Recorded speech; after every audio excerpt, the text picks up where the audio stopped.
Krishna Hare Hare Rama Hare Rama Rama Rama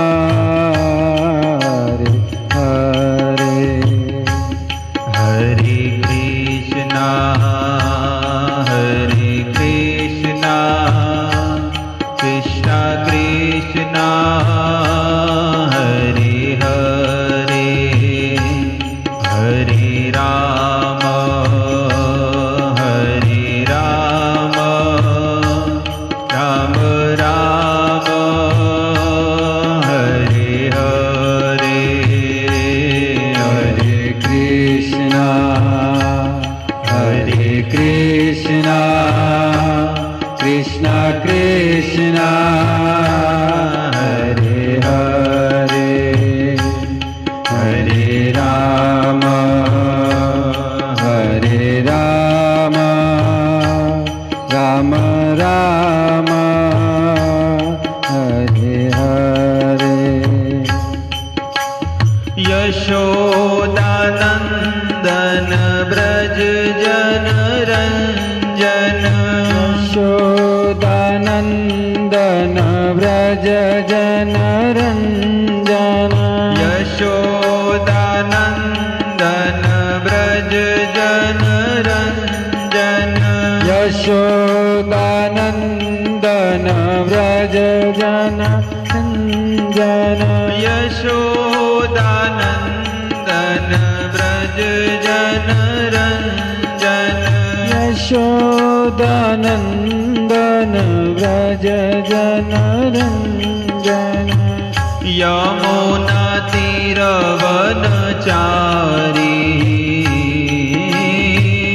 Yamuna तीरवनचारी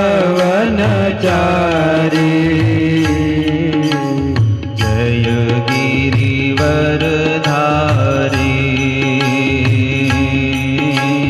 जय गिरिवरधारी हरे Krishna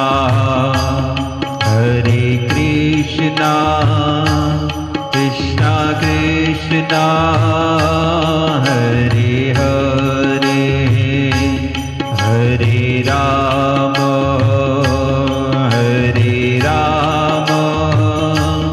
Ram Ram Hare Hare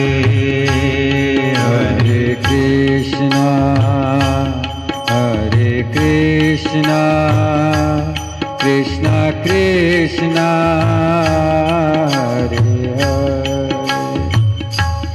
Hare Rama स्मरण करो Hare Rama Rama Rama Hare Hare हरे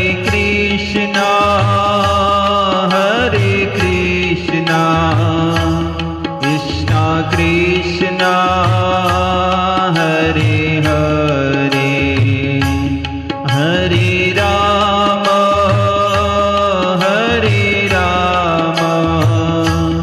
Ram Ram Hare Hare Hare Krishna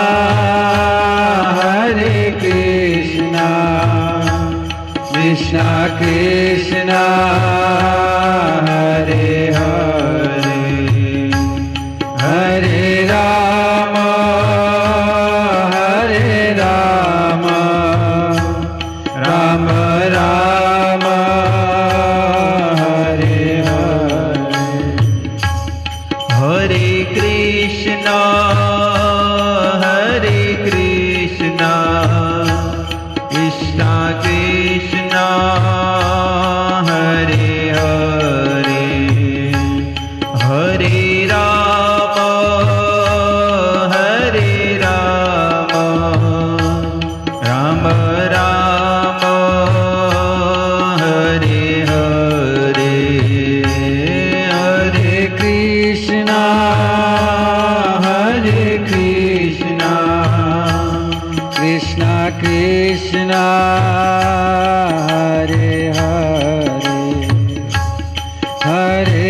હરે હરે હરે રામ રામ રામ હરે હરે Hare Krishna Krishna Krishna Hare Hare Hare Ram Ram Hare Hare Hare Krishna Krishna Krishna Hare Hare Hare Ram Ram Hare रंगाई जाने रंग रंगाई जाने रंग तुरंगाई जाने रंग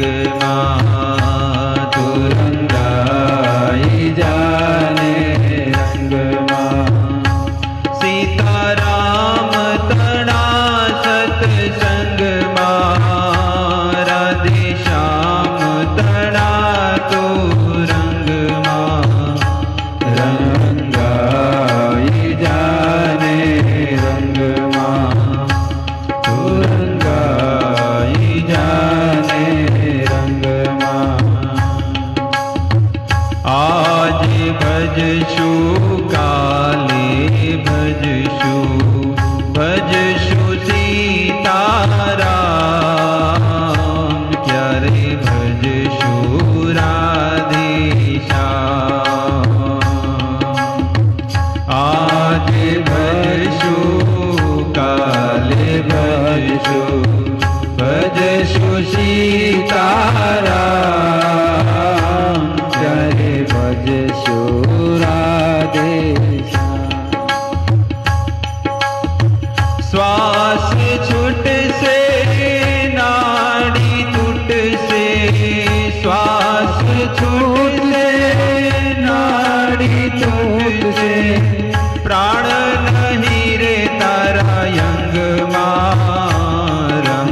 रंगाई जाने रंग तू रंगाई जाने रंग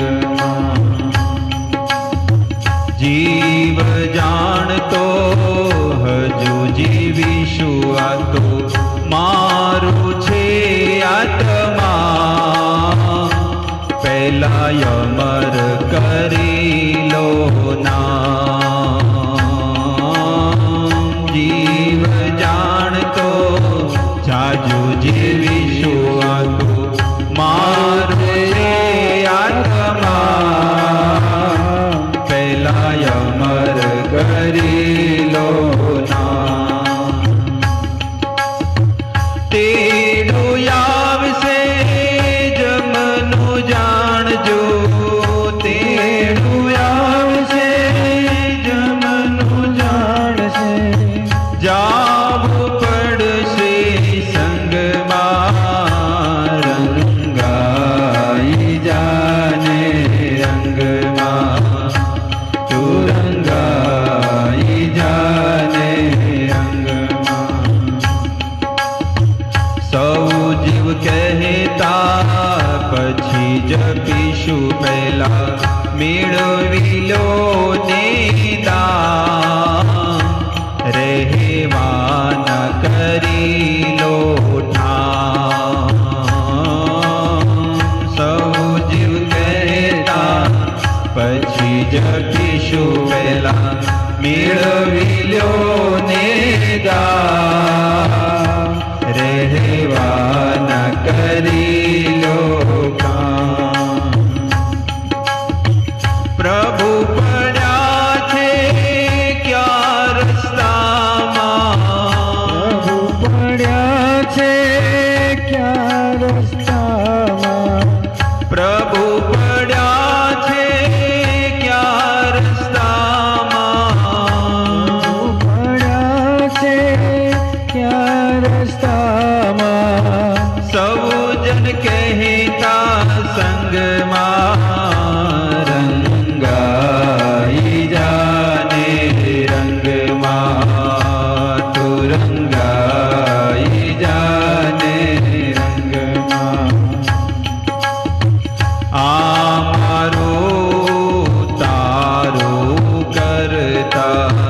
રહીશું ભોગટમાં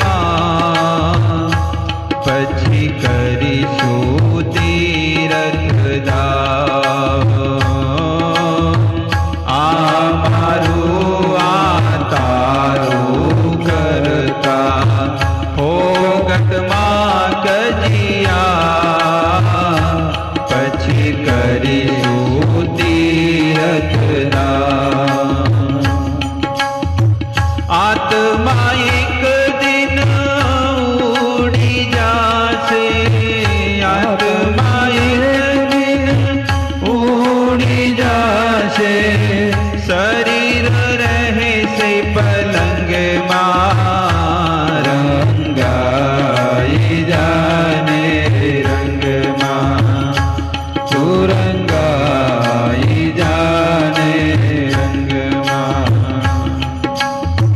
32 ભાતના ભોજન કરતા પેડી કરીને ભા એમાં ક્યાંથી સાંભળે રામ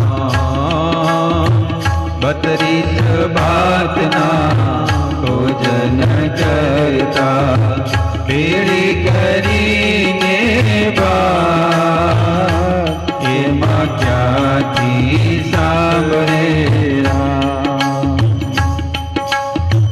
દાન પુણ્યથી દૂર રહ્યો છું દાન પુણ્યથી દૂર રહ્યો તો ફોગટ કરે છે ઘમંડમાં રંગાઈ જાને રંગમાં તું રંગાઈ જાને રંગમાં તું રંગાઈ જાને રંગમાં તું રંગાઈ જાને રંગમાં તું રંગાઈ જાને રંગમાં જય સીતારામ સીતારામ સીતારામ જય સીતારામ સીતારામ સીતારામ સીતારામ જય સીતારામ બોલો રઘુપતિ રાઘવ રાજા રામ પતિત પાવન સીતારામ રઘુપતિ રાઘવ રાજા રામ પતિત પાવન સીતારામ રઘુપતિ રાઘવ રાજા રામ પતિત પાવન સીતારામ રઘુપતિ રાઘવ રાજા રામ પતિત પાવન સીતારામ રાજા રામ રાજા રામ પતિત પાવન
भुवन मंगलम हरिनाम संकीर्तन महायज्ञ की जय। श्रील प्रभुपाद महाराज की जय। ओम नमो भगवते वासुदेवाय। બે હાથ જોડીને બધા પ્રાર્થના કરે। ભગવતે વાસુદેવાય। ઓમ નમો ભગવતે વાસુદેવાય। ઓમ નમો ભગવતે વાસુદેવાય। ઓમ નમો भगवते वासुदेवाय। ओम नमो भगवते वासुदेवाय। नारायणं नमस्कृत्यं नरं चैव नरोत्तमं देवीं सरस्वती व्यासं ततो जयामुदीरये। नष्टप्रायेषु अभद्रेषु नित्यं भागवत सेवया भगवती उत्तम श्लोके भक्तिर्भवती नैष्ठिकी।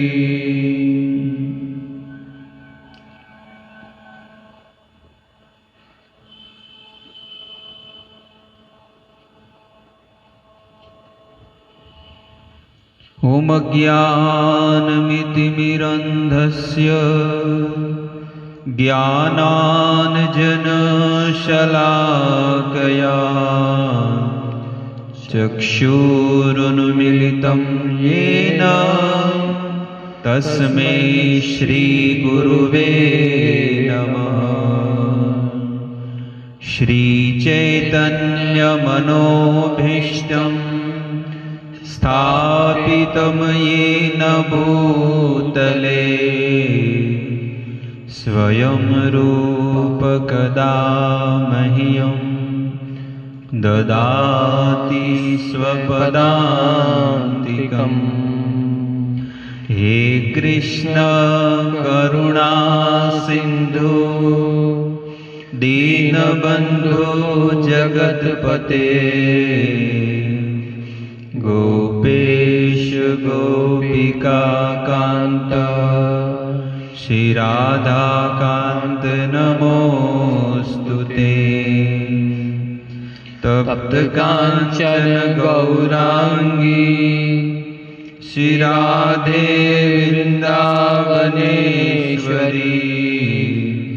वृषभानुसुते देवी प्रणमामि हरिप्रिये। वाञ्छाकल्पतरुभ्यश्च कृपासिन्धुभ्य एव च पतितानां पावनेभ्यो वैष्णवेभ्यो नमो नमः। जय श्री कृष्ण चैतन्य प्रभु नित्यानंद श्री अद्वैत गदाधर श्रीवासादि गौर भक्तवृंद। हरे कृष्णा कृष्णा कृष्णा हरे हरे हरे राम राम राम हरे हरे।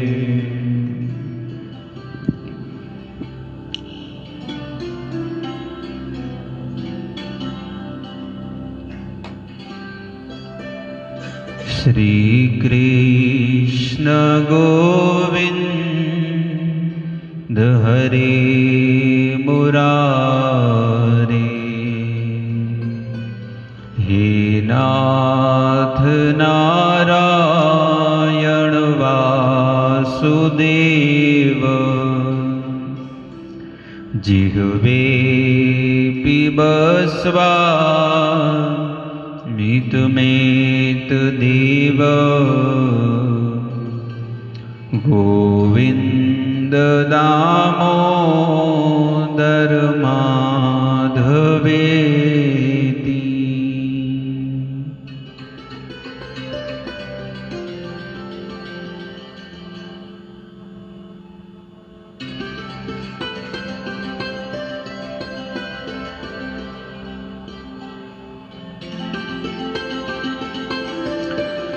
બધાનું સ્વાગત છે આ ભગવત સત્સંગ ભજન કાર્યક્રમની અંદર.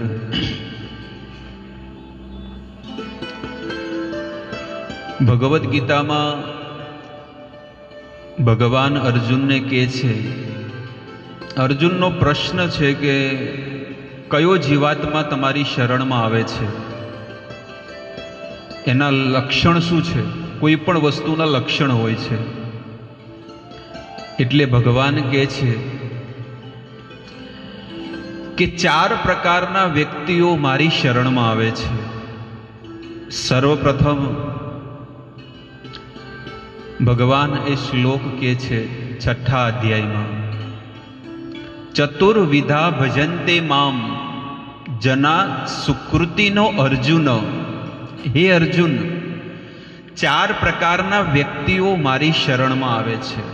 કયા કયા? સૌથી પહેલા આર્ત, એટલે કે જે બહુ દુઃખી છે, જેણે આ જગતમાં બહુ દુઃખ પડતું હોય ને, એ ભગવાનને યાદ કરે છે કે ભગવાન હવે તમે મારી રક્ષા કરો, હું શું કરું? કોઈનો સહારો ન મળે એટલે સંસારનો જીવાત્મા ભગવાનની શરણમાં જાય છે. આર્ત સૌથી પહેલી વસ્તુ કે છે. બીજી વસ્તુ કે છે કે આર્થાર્થી. આ સંસારમાં એવા પણ માણસો છે કે જે લોકો બહુ મહેનત કરે છે પણ પૈસો મળતો નથી, એટલે ભગવાન કહે છે કે પૈસો પણ જોઈતો હોય ને તો મારી શરણમાં આવે ને તો હું એને દૂર કરું છું એ પ્રોબ્લેમને. આર્થાર્થી. અને ત્રીજી વસ્તુ કે છે જિજ્ઞાસુ. જિજ્ઞાસુનો અર્થ છે કે જાણવાની ઈચ્છા કરે કે આ સૃષ્ટિ શું છે, સ્વર્ગ શું છે, હું કોણ છું, મને કોને ઘડ્યો છે, અને મરી મરીને બધા લોકો કઈ જગ્યાએ જાય છે, કર્મ શું છે. આ બધી વસ્તુ બધા લોકોની જિજ્ઞાસા હોય છે. અને ચોથી વસ્તુ કે છે જ્ઞાની. જ્ઞાનીનો અર્થ છે કે મારા પ્રત્યે, મારા વિશે લોકો જ્ઞાન પ્રાપ્ત કરતા હોય છે કે આ જગત કોણે બનાવ્યું. આ બધા સંસારમાં લોકો બધા કર્મ કરી રહ્યા છે. તમારી સામે જ હાઈવે રોડ છે, કેટલા બધા ખટારા ગાડીઓ આખો દિવસ 24 કલાક ચાલે છે. અડધા આમ જાય છે ને અડધા આમ જાય છે. કોઈ પણ વ્યક્તિને તમે ઊભા રાખીને પૂછો કે તમે ક્યાં જાઓ છો, એટલે એને ખબર જ નથી કે હું ક્યાં જાઉં છું. કોઈ પણ વ્યક્તિ બસ દોડ દોડ કરે છે. દરેક માણસ શું કરે છે? રાત દિવસ શું કામ કરવાનું? સવારથી લઈને સાંજ સુધી શું કરે? દોડવાનું. પણ કેવી રીતે દોડવાનું કાંઈ ખબર નથી. બસ દોડો, દોડ લગાવો. માણસ દોડે છે.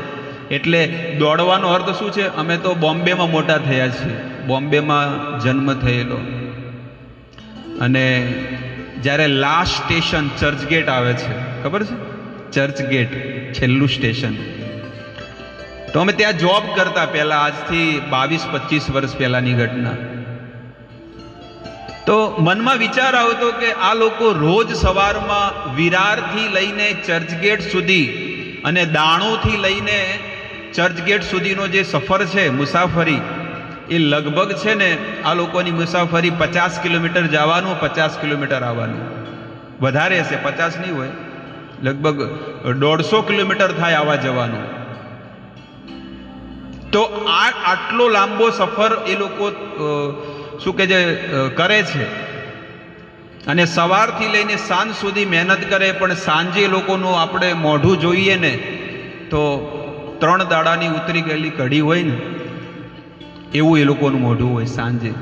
હકીકતમાં એ લોકો સુખી થવા ગયા છે, પણ રિટર્નમાં દુઃખી થઈને આવે છે. દરેક જીવાત્મા રાત દિવસ દુઃખને પ્રાપ્ત કરે છે. આવી રીતે એક શું કહેવાય કે સોસાયટી હતી, બહુ મોટી સોસાયટી હતી ને એમાં બહુ બધા બંગલાઓ હતા. ત્યારે એક વ્યક્તિ છે ને દોડતો હતો, બહુ દોડતો હતો, બહુ સ્પીડમાં દોડતો હતો. એટલે બીજા 4 જણા ચોરે બેઠા હતા.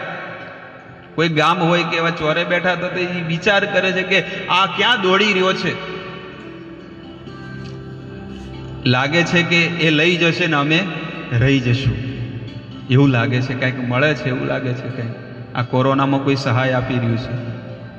એટલે બીજા પણ 4 દોડ્યા, એટલે આગળ બીજા 10 જણા બેઠા હતા. એ વિચાર કરે કે આ બધા 5-6 જણા ક્યાં દોડીને જઈ રહ્યા છે, લાગે છે એ લોકોને મળી જશે ને અમે રહી જશું. એ 10 જણા દોડ્યા, બીજા 5 જણા દોડ્યા, એમ 15-20 જણાની ટોળકી થઈને તો બીજા હારા ઘરમાં બેઠા બધા જોવે કે આટલા બધા દોડીને જાય છે ક્યાં. એટલે બીજા બૈરાઓ ને છોકરા બધા દોડ્યા એની પાછળ પાછળ. હવે અમુકને બીપીની તકલીફ હતી, શ્વાસની તકલીફ હતી, એ દોડે. બધા લોકો દોડ કરે, પણ હારો 2 કલાક 3 કલાક થઈ ગયા, પણ કોઈને ખબર નહીં પણ કેમ દોડે છે.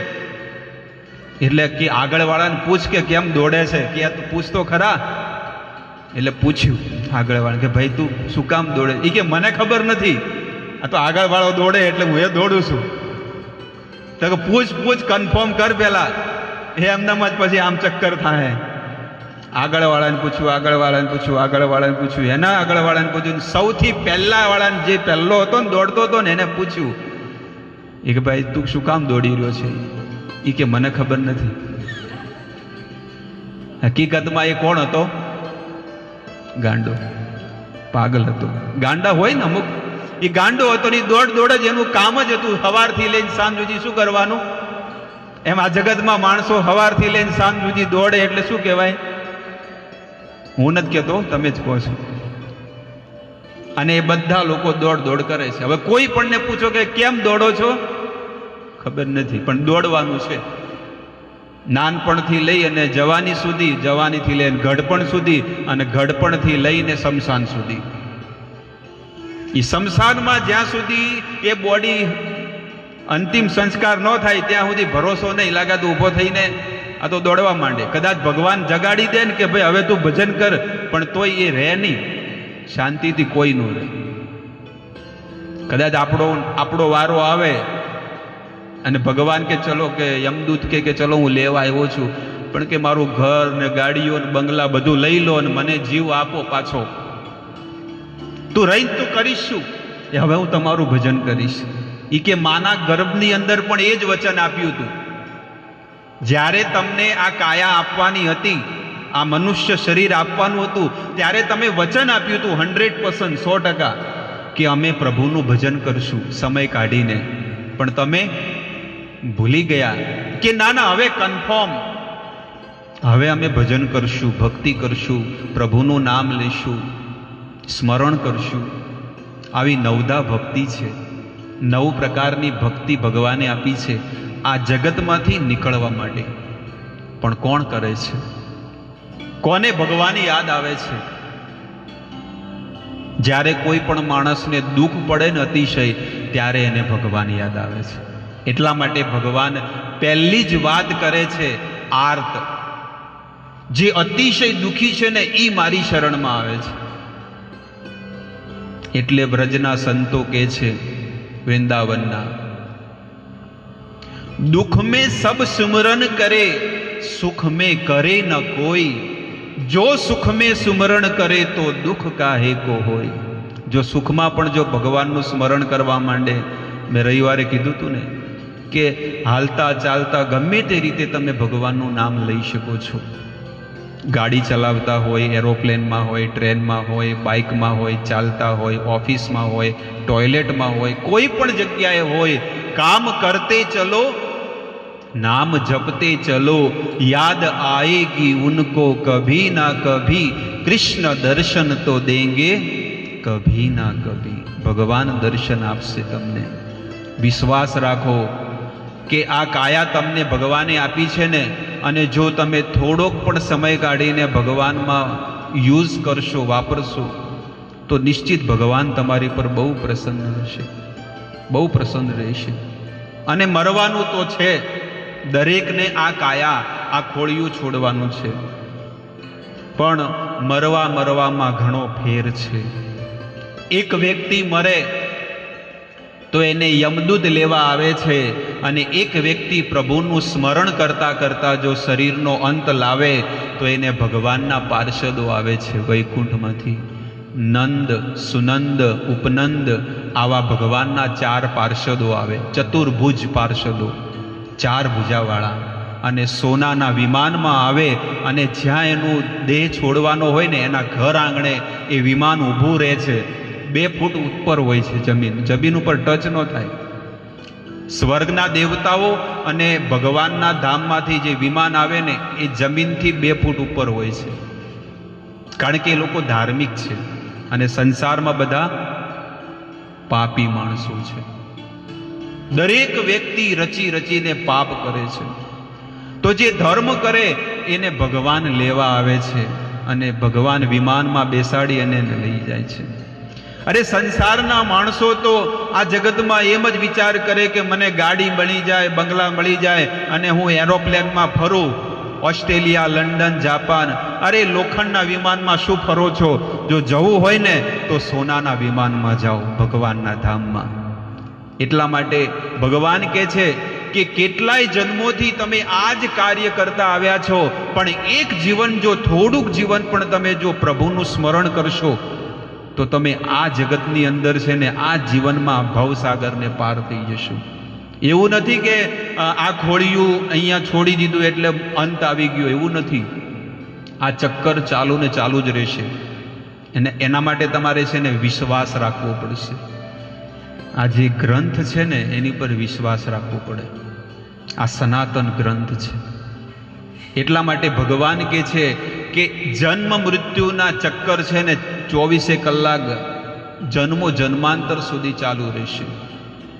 કેટલા જન્મોથી ભગવાનથી અલગ છે, ભગવાને એમાં મૌન બની ગયા છે. સમય નથી આપ્યો કે ભાઈ 19મી સદીમાં મારાથી અલગ થયો હતો કે 18મી સદીમાં અલગ થયો હતો, નહીં. ભગવાન કે છે કૃષ્ણેર બહિર્મુખ જીવ અનાદિર બહિર્મુખ. 1-2 જન્મોનો નથી, પણ અનાદિ કાળથી આપણે ભગવાનથી અલગ થઈને આ જગતની અંદર નાના મકાન, નાનું ફેમિલી, નાનો પરિવાર બનાવીને બધા બેહી ગયા છીએ કે આ મારું મકાન, આ મારું ઘર. આ દરેક વ્યક્તિ, ભગવદ્ ગીતામાં ભગવાન કહે છે કે દરેક વ્યક્તિ એમ જ કહે છે કે આ બધું મારું છે, મેં બનાવ્યું. મકાન કોણે બનાવ્યું? તો કે મેં બનાવ્યું. આ મકાનનો માલિક કોણ છે? કે હું છું. દરેક વ્યક્તિ એમ કહે છે કે આ સોસાયટી મારી, આ શોપિંગ મારું, આ ફેક્ટરી મેં બનાવી, આ હોટલ મારી. તો એની અંદર જે બનાવવા વાળી જે વસ્તુ છે એ કોન્ક્રીટ, સિમેન્ટ, માટી, પાણી, આ ખીલાસરી, આ બધી વસ્તુ શું આપણા શરીરમાંથી પ્રગટ કરી છે? બોલો. આપણે આપણા શરીરમાંથી પ્રગટ કરી હોય તો આપણે કહીએ કે આ વસ્તુ મારી છે. આ બધી વસ્તુ બનાવવાવાળા ભગવાન છે. બધું ભૂમિમાંથી નીકળે છે, પણ આપણે એમાંથી અહીંયાનો માલ અહીંયા કર્યો, અહીંયાથી માલ અહીંયા લીધો, અને એનો કાચો માલ તૈયાર કરીને વેચો, અને બધા પૈસા આવ્યા એટલે આ મારા પૈસા. પણ બધી વસ્તુમાં સપોર્ટ કરવા વાળા જો હોય ને તો એ ભગવાન છે. આપણે તો કાંઈ નથી. બસ મોહિત થઈ ગયા છીએ બધા જગતમાં. અર્જુન પણ કે છે મારે યુદ્ધ કરવું છે, બંને સેનાઓની વચ્ચે મારો રથ લાવો, મારે યુદ્ધ કરવું છે, જોવું છે કે મારી સામે યુદ્ધ કરવા વાળા કોણ છે. સેનિયોર ઉભયોર મધ્યે રથમ સ્થાપિત મેં અચ્યુત, હે અચ્યુત, બંને સેનાઓની વચ્ચે મારો રથ કાઢો, લાવો, મારે જોવું છે કે મારી સામે યુદ્ધ કરવા વાળા કોણ છે. ભગવાન કે ઠીક છે, તારી ઈચ્છા છે તો હું બંને સેનાઓની વચ્ચોવચ્ચ સેન્ટરમાં છે ને રથ લાવીને ઊભો કરું છું. જેવો રથ ઊભો કર્યો ભગવાન હાથ ઊંચો કરી આંગળી સીંધીને કહે છે, જો તું જે દાદાના ખોળામાં તું મોટો થયો હતો ને એ ભીષ્મ પિતામાં આજે તારી સામે યુદ્ધ કરવા માટે ઊભા છે. તું જેની પાસે અસ્ત્ર શસ્ત્ર વિદ્યા શીખ્યો છે એ ગુરુદેવ દ્રોણાચાર્ય આજે તારી સામે વિપક્ષમાં ઊભા છે. જે તારા કાકાના છોકરા 100 કૌરવો જે છે ને એ આજે તારી સામે યુદ્ધ કરવા માટે ઊભા છે. પારકા નથી પણ કોણ છે? બધા તારા પોતાના છે, જોઈ લે. અને અર્જુન એક વ્યક્તિને નિહાળીને જોવે છે, કારણ કે ભગવાને પોતાની દ્રષ્ટિથી અર્જુનને મોહિત કરી દીધો અને અર્જુન મોહિત થઈ ગયો. અને જેવો, કારણ કે યુદ્ધ પહેલા તો એને ખબર હતી કે આ મારી સામે છે ને હવે કેમ આવું થયું? કારણ કે ભગવાને શું કર્યું? મોહરૂપી જાળ ફેંક્યો અને અર્જુન મોહિત થઈ ગયો. એવી રીતે આપણને પણ ભગવાને કયો જાળ ફેંક્યો છે? મોહ. આ મોહરૂપી જાળ, જેમ ઓલી મુસલમાનમાં બૈરીઓ બુરખા પહેરે ને, એમ આપણે પણ માયારૂપી બુરખો પહેરી લીધો છે. કોઈ દેખાતું જ નથી કે સ્વર્ગ શું છે, નરક શું છે, હું મરીને ક્યાં જઈશ, કોઈ દેખાતું નથી. અત્યારે તો બસ એક જ છે, હું, મારી પત્ની, મારા 2 છોકરા, બીજું કોઈ નહીં. લોકો શું છે, મરવા દો ને, બધાને જેમ થવું થયું, આપણે ઘરમાં સુખી છે ને બસ. લોકોનું જીવન અત્યારનું કેવું થઈ ગયું છે? બસ એટલું કે આપણે સુખીથી જીવન જીવીએ, આપણને કોઈ પ્રકારનું દુઃખ ન પડે, બેલેન્સ વધતું જાય, અને એ ભલે વાંસળી વગાડે, આપણે કાંઈ જરૂર નથી. ભગવાન રામ થઈ ગયા, ભલે વનમાં જ રહેજો અને તમે ગોકુળમાં વાંસળી વગાડે રાખો, પણ હર મહિને લાખ રૂપિયા મોકલ દે. અમે અમારે અહીંયા રીતે સુખી છો ને તમે, અમારે તમારી કઈ જરૂર, બસ હાજા તાજા રાખજો. બસ એવું છે માણસને. પણ હકીકતમાં ભગવાન પાસેથી કાંઈ ન માગવું જોઈએ, સાક્ષાત ભગવાનને માગવા જોઈએ. સાક્ષાત ભગવાનને માગવા જોઈએ. અર્જુન મોહિત થઈને અર્જુન કહે છે કે મારે હવે યુદ્ધ નથી કરવું, મારે હવે યુદ્ધ નથી કરવું. તો કે ભાઈ આટલો બધો ખર્ચો હું કામ કરાયો? કેટલા દેશ વિદેશના કેટલા રાજાઓને બોલાવ્યા અને આટલા બધા તંબુઓ તણાવ્યા, બધું ઘોડા અને કેટલા 64 કરોડ સેના. તારે યુદ્ધ નતું કરવું તો શું કામ આટલું બધું આ બધું આયોજન કરાવડાયું? લગ્ન નતા કરવા તો પછી ઘોડી કેમ મંગાઈ, બેન્ડ બાજા કેમ મંગાયા, આટલો બધો મંડપ? આ તો એના જેવું જ થયું ને. વરરાજાને કે હવે કન્યા કે હવે નહીં ગમતી, ઘણા છેલ્લા દાડે ઉલળી જાય, ખબર પડે છે ને, બધું થઈ ગયું હોય કમ્પ્લીટ, અને ન જાણે આખી ટેક્સટાઇલ માર્કેટ ખરીદીને લેતા આવે કે અમારે બધાને ઓઢમણા દેવા છે, આ કરવું છે ને ઓલું કરવું છે, અને આમ 1 નંબરના લગ્ન કરવા છે પાલનપુરમાં. પણ છેલ્લા દાડે શું થાય? કદાચ કોઈક છોકરી બીજાને લઈને ભાગી જાય ને કે છોકરો કે મારે લગ્ન નથી કરવા. તો ભાઈ તારે લગ્ન નતા કરે, પેલા ભાળવા નહોતું? આટલા દાડા શું કર્યું? એટલે બસ ભગવાન એ જ કહે છે કે જો તારે યુદ્ધ નથી કરવું, નહોતું કરવું, તો પછી આટલું બધું આયોજન શું કામ કરાવ્યું? એ તો રથમાં જઈને બેસી ગયો અર્જુન. હવે આ પ્રશ્નથી લોકોને એમ લાગે કે જો ભગવાન હવે અર્જુનને ઉપદેશ આપશે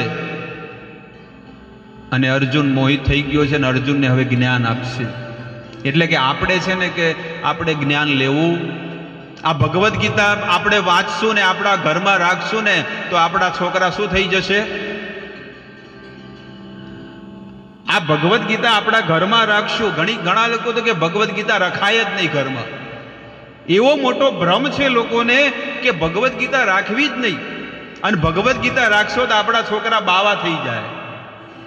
ઘણા લોકોને કેવું છે કે છોકરા બાવા થઈ જાય એટલે આ રખાય જ નહીં, બીજી બધી રાખો. ભગવદ્ ગીતા તમારા ઘરમાં રાખશો ને તો તમારા છોકરા બાવા તો નહીં થાય એટલી ગેરંટી છે. ઓલો બાવો થવા જતો હતો અર્જુન શું કહેતો હતો? ગુરુનો હતવાહી મહાનુભાવા ક્ષેયો ભોક્તમ ભેક્ષમ ઇહ લોકે. હું આ જગતમાં બાવો થઈને ભીખ માગીશ પણ મારે યુદ્ધ. એટલે ભગવાને શું કર્યું? એ બાવો થતો તો એને છોડાવી દીધું. એટલે ભગવદ્ ગીતા જે વાંચે ને એ કદાચ કોઈક બાવા થતું હોય તો કે નહીં, ઘરે રહીને ભજન કરીને પણ ભગવાનની પ્રાપ્તિ થાય છે. એટલે કે બાવા થવાની જરૂર. એટલે ભગવદ્ ગીતાનું જ્ઞાન એવું છે, પણ આપણે આની અંદર શું છે કે આ આપણો વિષય નથી, એટલે આપણને એમાં ઊંડા ઉતરતા નથી. ધારો કે અમુક સંસારનું જે ભણતર હોય ને, ઘણા બધા બહુ બધા ભણતરો છે, પણ 100% હું તમને સાચી વાત કરું, મને એક કે ભણતરની એક કક્કોય ખબર નથી પડતી કે આને આ ભણતરનું શું કહેવાય, આ ભણતર ભણે તો એને શું નોકરી મળે. જે છે ફેક્ટ વસ્તુ તમને કહું છું કે મને કોઈ ભણતરમાં કાંઈ ખબર નથી પડતી કે બીકોમ એટલે શું કહેવાય. ખાલી એક એટલી ખબર પડે એસએસસી એટલે 10 ભણ્યો, એ જનરલ છે. પણ પછી ઘણા લોકો નહીં કહેતા કે બીજું વર્ષ છે, ત્રીજું વર્ષ, ચોથું વર્ષ, એ ખબર જ નથી પડતી. અને એ પાડવી એ નથી. એ પાડીને શું કરવું છે? આ સંસારની બધી આ સંસારનું નોલેજ પ્રાપ્ત કરીને શું કરવું છે? જો આટલું બધું છે તો બીજું શું કરવું છે? કારણ કે આ જગતનું જેટલું પણ નોલેજ આપણે ભેગું કર્યું છે ને, એ આ કાયા પૂરતું જ છે, અને કાયા પડશે એટલે પછી કોઈ નહીં રહે. ફરીથી જેવો જન્મ લેશે ને બીજા જગ્યાએ, એટલે A for apple, B for ball ચાલુ થઈ જાય. એમ ના કે ગયા જન્મમાં કે આ ટીચર હતા, કે આ ડોક્ટર હતા, કે આ CA હતા. એમ કોઈ એમ નહીં કે ભાઈ ગયા જન્મમાં આટલું તો ભણ્યા, હવે બહુ થઈ ગયું.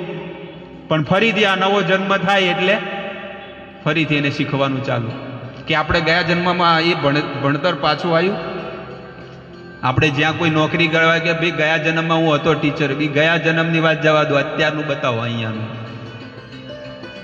પણ આ વસ્તુ એવી છે, આધ્યાત્મિક નોલેજ, જ્ઞાન અને ભક્તિ એ જન્મો જન્માંતર તમારી સાથે આવે છે. તમે 20% પણ ભજન કરેલું છે, ભક્તિ કરેલી છે, તો આ જીવનની અંદર 21%થી ચાલુ થશે. અને ગયા જન્મનું તમે જે પણ ભેગું કર્યું હોય એ ગયા જન્મમાં ત્યાં જ રહેશે. કોઈ લઈ જાય છે અહીંયાથી? ગાડી, બંગલા, બેંક બેલેન્સ, કોઈ પણ વસ્તુ કાંઈ નથી લઈ જતું. નવા શરીરથી નવી વસ્તુ. એટલે ભગવદ્ ગીતાનું જ્ઞાન લઈને જાણવું જોઈએ કે હું કોણ છું, શા માટે દુઃખી થઈ રહ્યો છું, સ્વર્ગ શું છે, નરક શું છે, આ બધી વસ્તુ જાણવી જોઈએ. ભગવાનના ભજનમાં બહુ તાકાત છે. એટલી તાકાત છે કે આ જીવાત્માને છે ને ભગવત ધામ આપી શકે છે. અરે સ્વર્ગના દેવતાઓ પણ લાળ પાડે છે કે અમને જો પૃથ્વી પર મનુષ્યનો જન્મ મળી જાય ને તો અમે આ બ્રહ્માંડમાં સૌથી ભાગ્યશાળી જીવાત્મા કહેવાઈએ.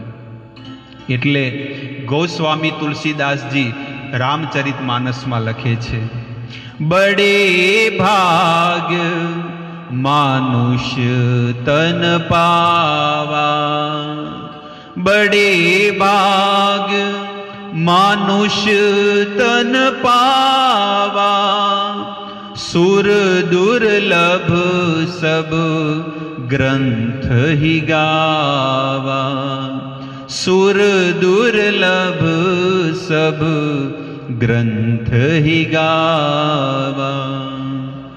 શું કે છે? બડે ભાગ માનુષ્ય તન પાવા. ગોસ્વામી તુલસીદાસજી રામચરિત માનસમાં લખે છે કે હે સંસારના માણસો, તમારું કેટલું મોટું સૌભાગ્ય કહેવાય કે તમને કયો જન્મ મળ્યો છે? મનુષ્ય. ત્યાં નથી લખતો કે બડે ભાગ કુત્તા તન પાવા, બડે ભાગ ગધા તન પાવા. શું કે છે? નકે ન લખે કે ભાઈ ગધેડો બહુ ભાગ્યશાળી કહેવાય, કે કૂતરાઓ બહુ ભાગ્યશાળી કહેવાય કે એને કૂતરાનો જન્મ મળ્યો. પણ શું કે છે? મનુષ્ય જન્મ.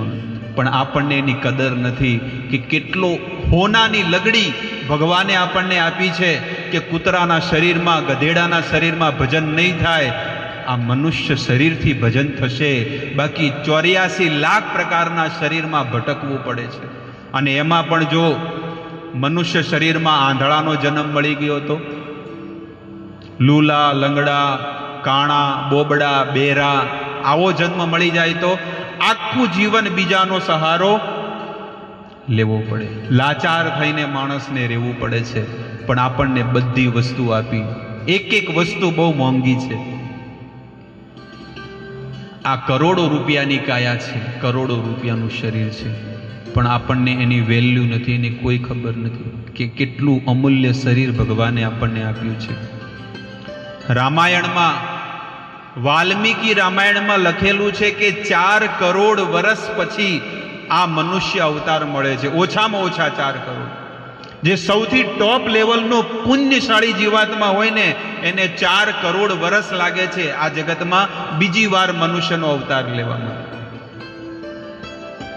4 કરોડ વર્ષ એટલે આ તો તમે બધા ભણેલા છો એટલે તમને ખબર પડે, બીજા અભણને તો કાંઈ ખબર જ ન પડે. ભેંસ આગળ ભાગવત કે 4 કરોડ કોઈ વધો નહીં, કાલ આવી જાય. એવું નથી. લોકોને એવું હોય, ગામડામાં કથા કે ને કોઈ વધો નહીં. પણ 4 કરોડ ગણતરી કરો ને, ગણતરી તો સવારથી હાંજ પડી જાય પૈસા ગણવામાં, તોય ન થાય. પણ 4 કરોડ એટલે 1-1 રૂપિયાના સિક્કા ગણવામાં આવે તો આખું તમારે 6 ભાઈનો પરિવાર ગણે ને તો મહિનો લાગે. 4 કરોડ ગણતે ગણતે 1-1 રૂપિયાનો સિક્કો એટલે એક યોનિમાં હું તમને એક જ વસ્તુ કહી દઉં કે આ મનુષ્ય યોનિ છે, મનુષ્ય યોનિમાં કેટલા વર્ષ જીવે છે બેન? એક માણસ કેટલા વર્ષ જીવે? ઓછામાં ઓછા 60-70 તો જીવે કે નહીં આ કળિયુગની અંદર? તો વિચાર કરો કે એક શરીરમાં 60 વર્ષ હોય તો 84 લાખ ગુણ્યા 60 કરો. મોબાઈલ છે પાસે, ગણી લો. મારે કઈ કહેવાની જરૂર, 60 નો ગણવા 40 તો ગણો, 20 તો ગણો, અને પછી તમે ટોટલ મારો કેટલા થાય છે. એટલે એટલા બધા કરોડો વર્ષો પછી આ મનુષ્ય શરીર મળે છે. અને આ મનુષ્ય શરીરમાં જો એનો લાભ લઈ લે ને તો એ ભાગ્યશાળી જીવાત્મા કહેવાય. કે દુર્ભાગ્ય છે જીવનું. કેટલાય જન્મોથી આપણે આ જ વસ્તુ કરતા આવ્યા છીએ. હા, સંસાર નિભાવો, પરિવારમાં રહો. ઘણાય લોકો રહે છે, ઘણાય અમારા જેવા તમારા જેવા ઘણા લોકો એવા છે કે જે 24 કલાક મંદિરમાં પણ રહે છે, ભજન કરે છે અને પોતાનો પરિવાર, કુટુંબ, સમાજ ને બધું નિભાવે પણ છે. એવું નથી કે નથી. એટલે પરિવારમાં રહીને ભજન કરો, જેમ નરસિંહ મહેતાએ કર્યું, સંત તુકારામે કર્યું. સંત તુકારામ સાંભળ્યું છે? મહારાષ્ટ્રમાં ગયા છો? એમનું ગામ કયું છે? નોલેજ છે તમારી? કયા ગામના હતા?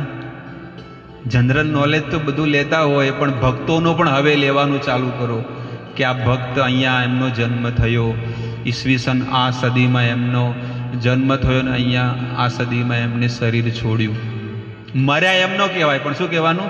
શરીર છોડ્યું. આત્મા મરતો નથી. સંત તુકારામ દેહુ ગામના હતા. દેહુ પંઢલપુરની બાજુમાં, મહારાષ્ટ્રમાં પંઢલપુર છે, એની બાજુમાં દેહુ ગામ છે, અને દેહુ ગામના હતા. સંત તુકારામ આ જીવન ભગવાનનું ભજન કર્યું.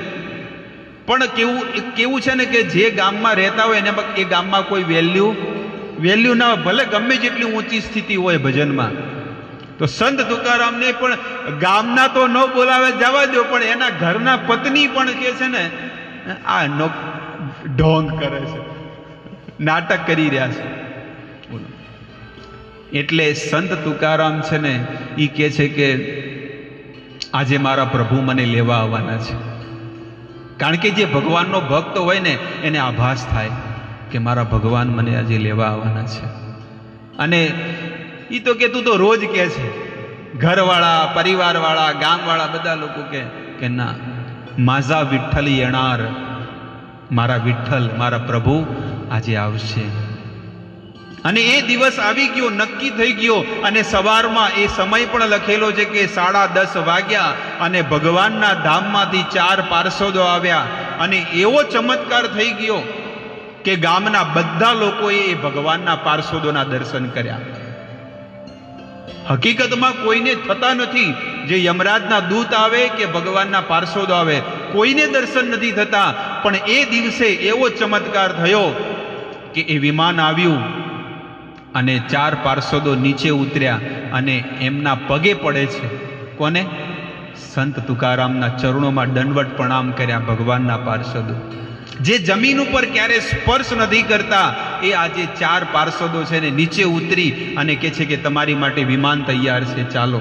સદેહે એટલે આ જે કાયા હતી ને, કાયા જેને બાળવી પડે, પ્રકૃતિનો નિયમ છે કે કોઈ પણ સ્વર્ગમાં જાય કે નરકમાં જાય કે ભગવાનના ધામમાં જાય, બે કિસ્સા એવા છે, એક ધ્રુવ મહારાજનો અને એક સંત તુકારામનું વર્ણન આવે છે કે સંત તુકારામ સદેહે એ વિમાનમાં બેઠા અને જેવા વિમાનમાં બેઠા બધાને શું કરે છે, હું હવે જઈ રહ્યો છું મારા પ્રભુ પાસે, ભગવાન પાસે. બધા લોકો શું કરવા માંડ્યા, આવા દિવ્ય આત્મા અમારા ગામમાં હતા, અમારા કુટુંબમાં હતા, અમારા પિતા હતા, અમારા સંબંધી હતા, પણ અમે એમને ઓળખી ન શક્યા, એમની કોઈ વેલ્યુ ન કરી. ભક્તો ભક્તિ કરે ને એ બહુ સહન કરે છે, જે ભગવાનનું ભજન કરે ને એ બહુ સહન કરે, અને કોઈ કાળું કે ધોળું કે ગમે જેવું કે, પણ એ ભક્ત સહન કરે છે. કારણ કે એને ખબર છે કે આ જગતમાં બધા લોકો કેવા છે, અજ્ઞાની છે, પણ આપણને તો જ્ઞાન છે કે નહીં? આપણે તો આત્માના સ્તર ઉપર છીએ, તો આત્માના સ્તર ઉપર રહીને ભજન કરવાનું છે. કારણ કે શરીરને ગાળો બોલે છે, આત્માને કોઈ ગાળ આપી શકે નહીં. કારણ કે ગીતામાં ભગવાન કહે છે, નૈનમ છિદંતી શસ્ત્રાણી નૈનમ દહતી પાવક. એ આત્માને કોઈ બાળી ન શકે, આત્માને કોઈ પલાળી ન શકે, આત્માને કોઈ કાપી ન શકે, તો એ મારું શું બગાડી શકવાનું છે? સંત તુકારામ તો વિદાય લે છે અને એમની પત્ની પણ રડવા માંડી.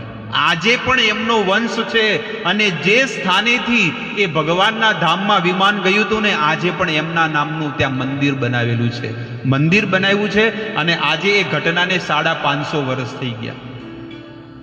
આ કળિયુગનું દ્રષ્ટાંત, સતયુગનું પણ દ્રષ્ટાંત ધ્રુવ મહારાજનું, કે એક નાનકડો બાળક હતો. આ બાળક જે છે ને 10-12 વર્ષના હશે, પણ એ ધ્રુવ 4.5 વર્ષનો હતો. આ કેટલા બાળકો કેટલા 10-10 વર્ષના નહીં હોય? અને આને તમે અહીંયા રોડ ઉપર દૂધ લેવા નહીં મોકલો તમે, પણ એ ધ્રુવની માતા સુનીતિ છે ને, એને જંગલમાં મોકલી હતો ધ્રુવ મહારાજને, કે બેટા તારે ભગવાનની પ્રાપ્તિ કરવી હોય ને તો તારે જંગલમાં જવું પડશે હરિને પ્રાપ્ત કરવા માટે. આ તો કળિયુગ છે. એ સતયુગમાં 4.5 વર્ષનો દીકરો એકલો, કોઈ સહારો નહીં, કાંઈ નહીં, કે મને ખાવાનું ક્યાંથી મળશે. એ 300 કિલોમીટર દૂર મથુરામાં, વૃંદાવનમાં, મધુવનમાં ભગવાનની પ્રાપ્તિ કરવા માટે ગયા છે. જો આપણે તો કોકને હા બકા તારે નહીં જવું, કોરોના થઈ જાય, બોલો શું કરવાનું? બોલો બિચારાને આમ ગભરાવી નાખે, નાનપણથી જ ગભરાવી નાખે, નાનપણથી જ ગભરાવી નાખે. એટલે મોટો થઈને ક્યાં શૂરવીર બનવાનો છે? કાર્ટૂન કાંઈ પણ જો તમે જુઓ કે ઘરે એમને બેઠા હોય છોકરાને શું કહી દે, એટલે કાર્ટૂન જો, એટલે કાર્ટૂન જેવો થાય ને એના જેવો થાય, જેવો જે જોવે એનું એની અંદર ઈ સ્મરણ થાય. પણ શિવાજીનું ચરિત્ર તમને જુઓ કે શિવાજીનું જીવન, કે એ તલવારે જે છે ને એ મા કાળી આપેલી, એમની દેવી આપેલી, સાક્ષાત પ્રગટ થઈને આપી કે લે શિવા, અને જેટલા અધર્મીઓ છે ને એનો વધ કરી નાખજે. કેમ આવા સુરવીર શિવાજી બન્યા? કારણ કે એમની જે દાદીમાં અને એમના જે માતા છે ને, એને નાનપણમાં રામ અને લક્ષ્મણની વાતો કહેતી, કૃષ્ણની વાતો કહેતી. જ્યાં સુધી શિવાજીને રાતના ઊંઘતી સમયે કૃષ્ણ લીલા અને રામ લીલાની કથાઓ જો ન કરે ને તો શિવાજીને ઊંઘ ન આવતી. એટલે કહેતા, શિવાજીને નીંદ ન આવે, માતાજી જાબાઈ સુલાવે. પોઢ રે પોઢ, એ શિવાજીને કહે છે કે સૂઈ જાઓ, પણ શિવાજી કે ના, મારે કૃષ્ણની વાતો સંભળાવો, મને રામની વાતો સંભળાવો. આ તો અત્યારનું સ્ત્રીઓનું જીવન તમે જુઓ, એટલું બધું કે છે કે સંસ્કાર નીકળી ગયા. હવે શું થઈ ગયું છે? ફોન આપી દીધો એટલે ફોનમાં એને બધું મળી ગયું. ફોન આપી દીધું એટલે બધું. હવે એના મા બાપ કોણ થઈ ગયા? ગૂગલ. છોકરાઓના મા બાપ કોણ થઈ ગયા? ગૂગલ. કોઈ સંસ્કાર નહીં. મારી પાસે એક કાગળમાં એક લખેલી વસ્તુ છે બહુ સુંદર, એ કે આધ્યાત્મિકમાં કે કોઈ 0%. આજનું જે યુવા વર્ગ છે જેને આધ્યાત્મિકમાં કેટલું છે? તમને લાગે છે આમ દૂરબીન જોઈને કે કઈ 1% કોઈ હોય? હું તમને વધારે કાંઈ નથી કહેતો, એમ કહી દઉં કે ગીતામાં કેટલા શ્લોક છે, ખાલી આંગળી ઊંચી કરજો, કોઈને આવડતું હોય તો બોલો. મોટા મોટા શિક્ષકો હશે, ભણેલા ગણેલા હશે, પણ એક અભણ વ્યક્તિ તમને પૂછી રહ્યો છે કે ગીતામાં કેટલા શ્લોક છે? કોણે કીધું? કોણે કીધું? બસ એમાંથી એકને ખબર પડી. એટલે આ છે. એટલે આધ્યાત્મિકમાં જીરો અને સંસ્કારમાં પણ જીરો. ધીરે ધીરે સંસ્કાર બધા નીકળતા ગયા. અને હિંમતમાં પણ છે ને, હિંમત એટલે તાકાત, એમાં પણ જીરો છે બધા. જીગર નથી કોઈનામાં. ઘણી વખત 2-4 જણની સલાહ લે કે આ કરું કે ન કરું. એ ભાઈ તને તારા પર કોન્ફિડન્સ નથી કે તારે શું કરવું કે ન કરવું. અમારે અહીંયા મંદિર કરવું હતું અને મને પૂર્ણ વિશ્વાસ હતો કે ગમે તે થઈ જાય, પણ આપણે અહીંયા ધર્મનો પ્રચાર કરવો છે અને ધર્મની ધજા ફરકાવી છે, ભલે ગમે તે થાય. એટલે જીગર રાખીને કર્યું ખરું. ત્રીજી વસ્તુ, ચોથી વસ્તુ કે છે કે સાહસ નથી. પાંચમી વસ્તુ કે છે કે સદ વિચાર અને આચરણ નથી. અને બીજી વસ્તુ કે છે કે પરિશ્રમ નથી કોઈનામાં. પરિશ્રમ એટલે કે મહેનત વગર બધાને જોવે છે. ઘણી વખત અમારા મંદિરે ઘણા લોકો કે ને કે ઉંમર લાયક માણસો આવે, એ કે અમે બધું કરી ચૂક્યા, પણ હવેની પેઢી અહીંયાને જે છે ને કે એને કોઈને મથવું નથી, મફતનું જોવે બધાને. એના કરતાં કે યુપી બિહાર વાળા કે મહેનત બહુ કરે, પણ અહીંયાના લોકો બધા કામ ચોર છે. કે ખાલી કે વાઢવા જવું હોય ને તો કે ના ના અમારે નથી જવું, મજૂરી કરવા જોઈએ કે ના અમારે બેઠે બેઠે જોવે છે. એટલે કે પરિશ્રમ નથી કરવું, જ્ઞાન કોઈ પ્રકારનું નથી, આત્મવિશ્વાસ નથી, અને પૂજા પાઠમાં તો 0%. ખાલી એક ક્યારેક ક્યારેક જન્માષ્ટમી હોય કે ક્યારેક ક્યારેક શિવરાત્રિ હોય ને તો લોકો જાય. ગયા વર્ષે હું શિવરાત્રિમાં પાતાળેશ્વર ગયો હતો. સવારમાં વહેલો 5 વાગ્યાની આરતીમાં ગયો હતો કે ચલો શિવરાત્રિ છે તો આપણે જઈ આવીએ. કોઈ નહોતું, 2-4 જણા હતા. અને પછી સાંજે પછી એ જ એરિયામાંથી જ્યારે 7 વાગે હું નીકળ્યો ને તો આખું પાલનપુર હતું, આખું પાલનપુર. કારણ કે ત્યારે શું હતું, ભાંગ મળતી હતી, બોર મળતા હતા, ગાજર મળતા હતા, પ્રસાદ મળતો હતો. એટલે આપણે હવે કળિયુગમાં કેવા ભગત થઈ ગયા, પ્રસાદી. તપસ્યા કોઈનામાં નથી, પૂજા પાઠ નથી. અસ્તિત્વ રાખવું જોઈએ કે હું જે કોઈ પણ કર્મ કરું છું, કાર્ય કરું છું, એમાં ભગવાન દરેક વસ્તુને જોઈ રહ્યા છે, નિહાળી રહ્યા છે. તો આવી રીતે આ કળિયુગના જીવો, અત્યારની જે પેઢી, યુવા પેઢી છે ને, આ વસ્તુમાં પાછળ છે. તો કે આગળ શેમાં છે? તો કે છે કે સોશિયલ મીડિયા પર આગળ છે. ગૂગલ ઉપર, ફેસબુક ઉપર, ટ્વિટર ઉપર, વોટ્સઅપ ઉપર, આ બધી વસ્તુમાં સૌથી આગળ. અને સૌથી લાગે છે કે લોકો એમ કે મારા મિત્ર, કે બહુ બધા મિત્રો છે, કે શેમાં, કે ફેસબુક ઉપર કે 5000 મિત્રો છે, અને આમ એકદમ નજીકના મિત્રો તો કે આટલા બધા છે, પણ દુઃખમાં ભાગ લેવા એ કે નથી. આવું જીવન માણસનું થઈ ગયું છે. પણ શાસ્ત્ર કહે છે, આપણા સાધુ સંતો કહે છે કે આપણે આપણા દીકરાઓને 4 વસ્તુ શીખવાડવાની છે. કે એને ગાયની સેવા કરતો થઈ જાય, મંદિરે જતો થઈ જાય, ભગવાનનું નામ લેતા, ભગવાનનું ભજન કરતો થઈ જાય. અને આપણે નહીં હોય ને તો એમનું જીવન સુખ અને શાંતિપૂર્વક નીકળશે. કારણ કે તમે એને શું આપીને ગયા છો? સંસ્કાર, સંસ્કૃતિ. આપણી ભારતની આર્ય સંસ્કૃતિ તમે એને આપીને ગયા છો. એટલે આ વસ્તુ આપણે દેવાની છે. તો ભગવદ્ ગીતાનું આત્માનું જ્ઞાન દેવું જોઈએ. આપણા સંતાનોને નાનપણથી આવા સંસ્કાર દેવા જોઈએ. પણ બાળકોને નાનપણથી એ જ સંસ્કાર દેવામાં આવે છે કે તું ભણી ગણીને તારે બહુ મોટા થવાનું છે, ભણી ગણીને આગળ વધવાનું છે. રાત દિવસ એને છે ને, એને શાંતિથી બેસવા જ નથી દીધો. તમારે જોવું તો એકથી એક બાળકને તમે જુઓ, આજે એ બાળકને છે ને સ્કૂલથી જ્યારે ઘરે આવે ને એટલે ઘરે આવીને પછી કે જલ્દી જલ્દી ખાઈ લે ફટાફટ, હવે ઓવર ટાઈમ કરવા જવાનું છે. ક્યાં? ટ્યુશનમાં જવાનું છે. ટ્યુશનમાંથી આવે એટલે બાપો હાંજે પછી બરોબર નહીં લે, એટલે ઓલો ક્યાંય ન રહે, ન રમવાનો, ન ઘરનો, ન ઘાટનો. નાનપણથી જ હવે આપણે એવા, આપણો યુગ એટલો સારો હતો કે 8 વર્ષના હતા પણ કોઈ સ્કૂલમાં કોઈ ગયા નતા. 8 વર્ષના હતા પણ કોઈ સ્કૂલમાં ગયા પણ તોય આજે જીવી રહ્યા છે ને. અત્યારે તો એક રોબોટ જેવું જીવન થઈ ગયું છે, રોબોટ જેવું.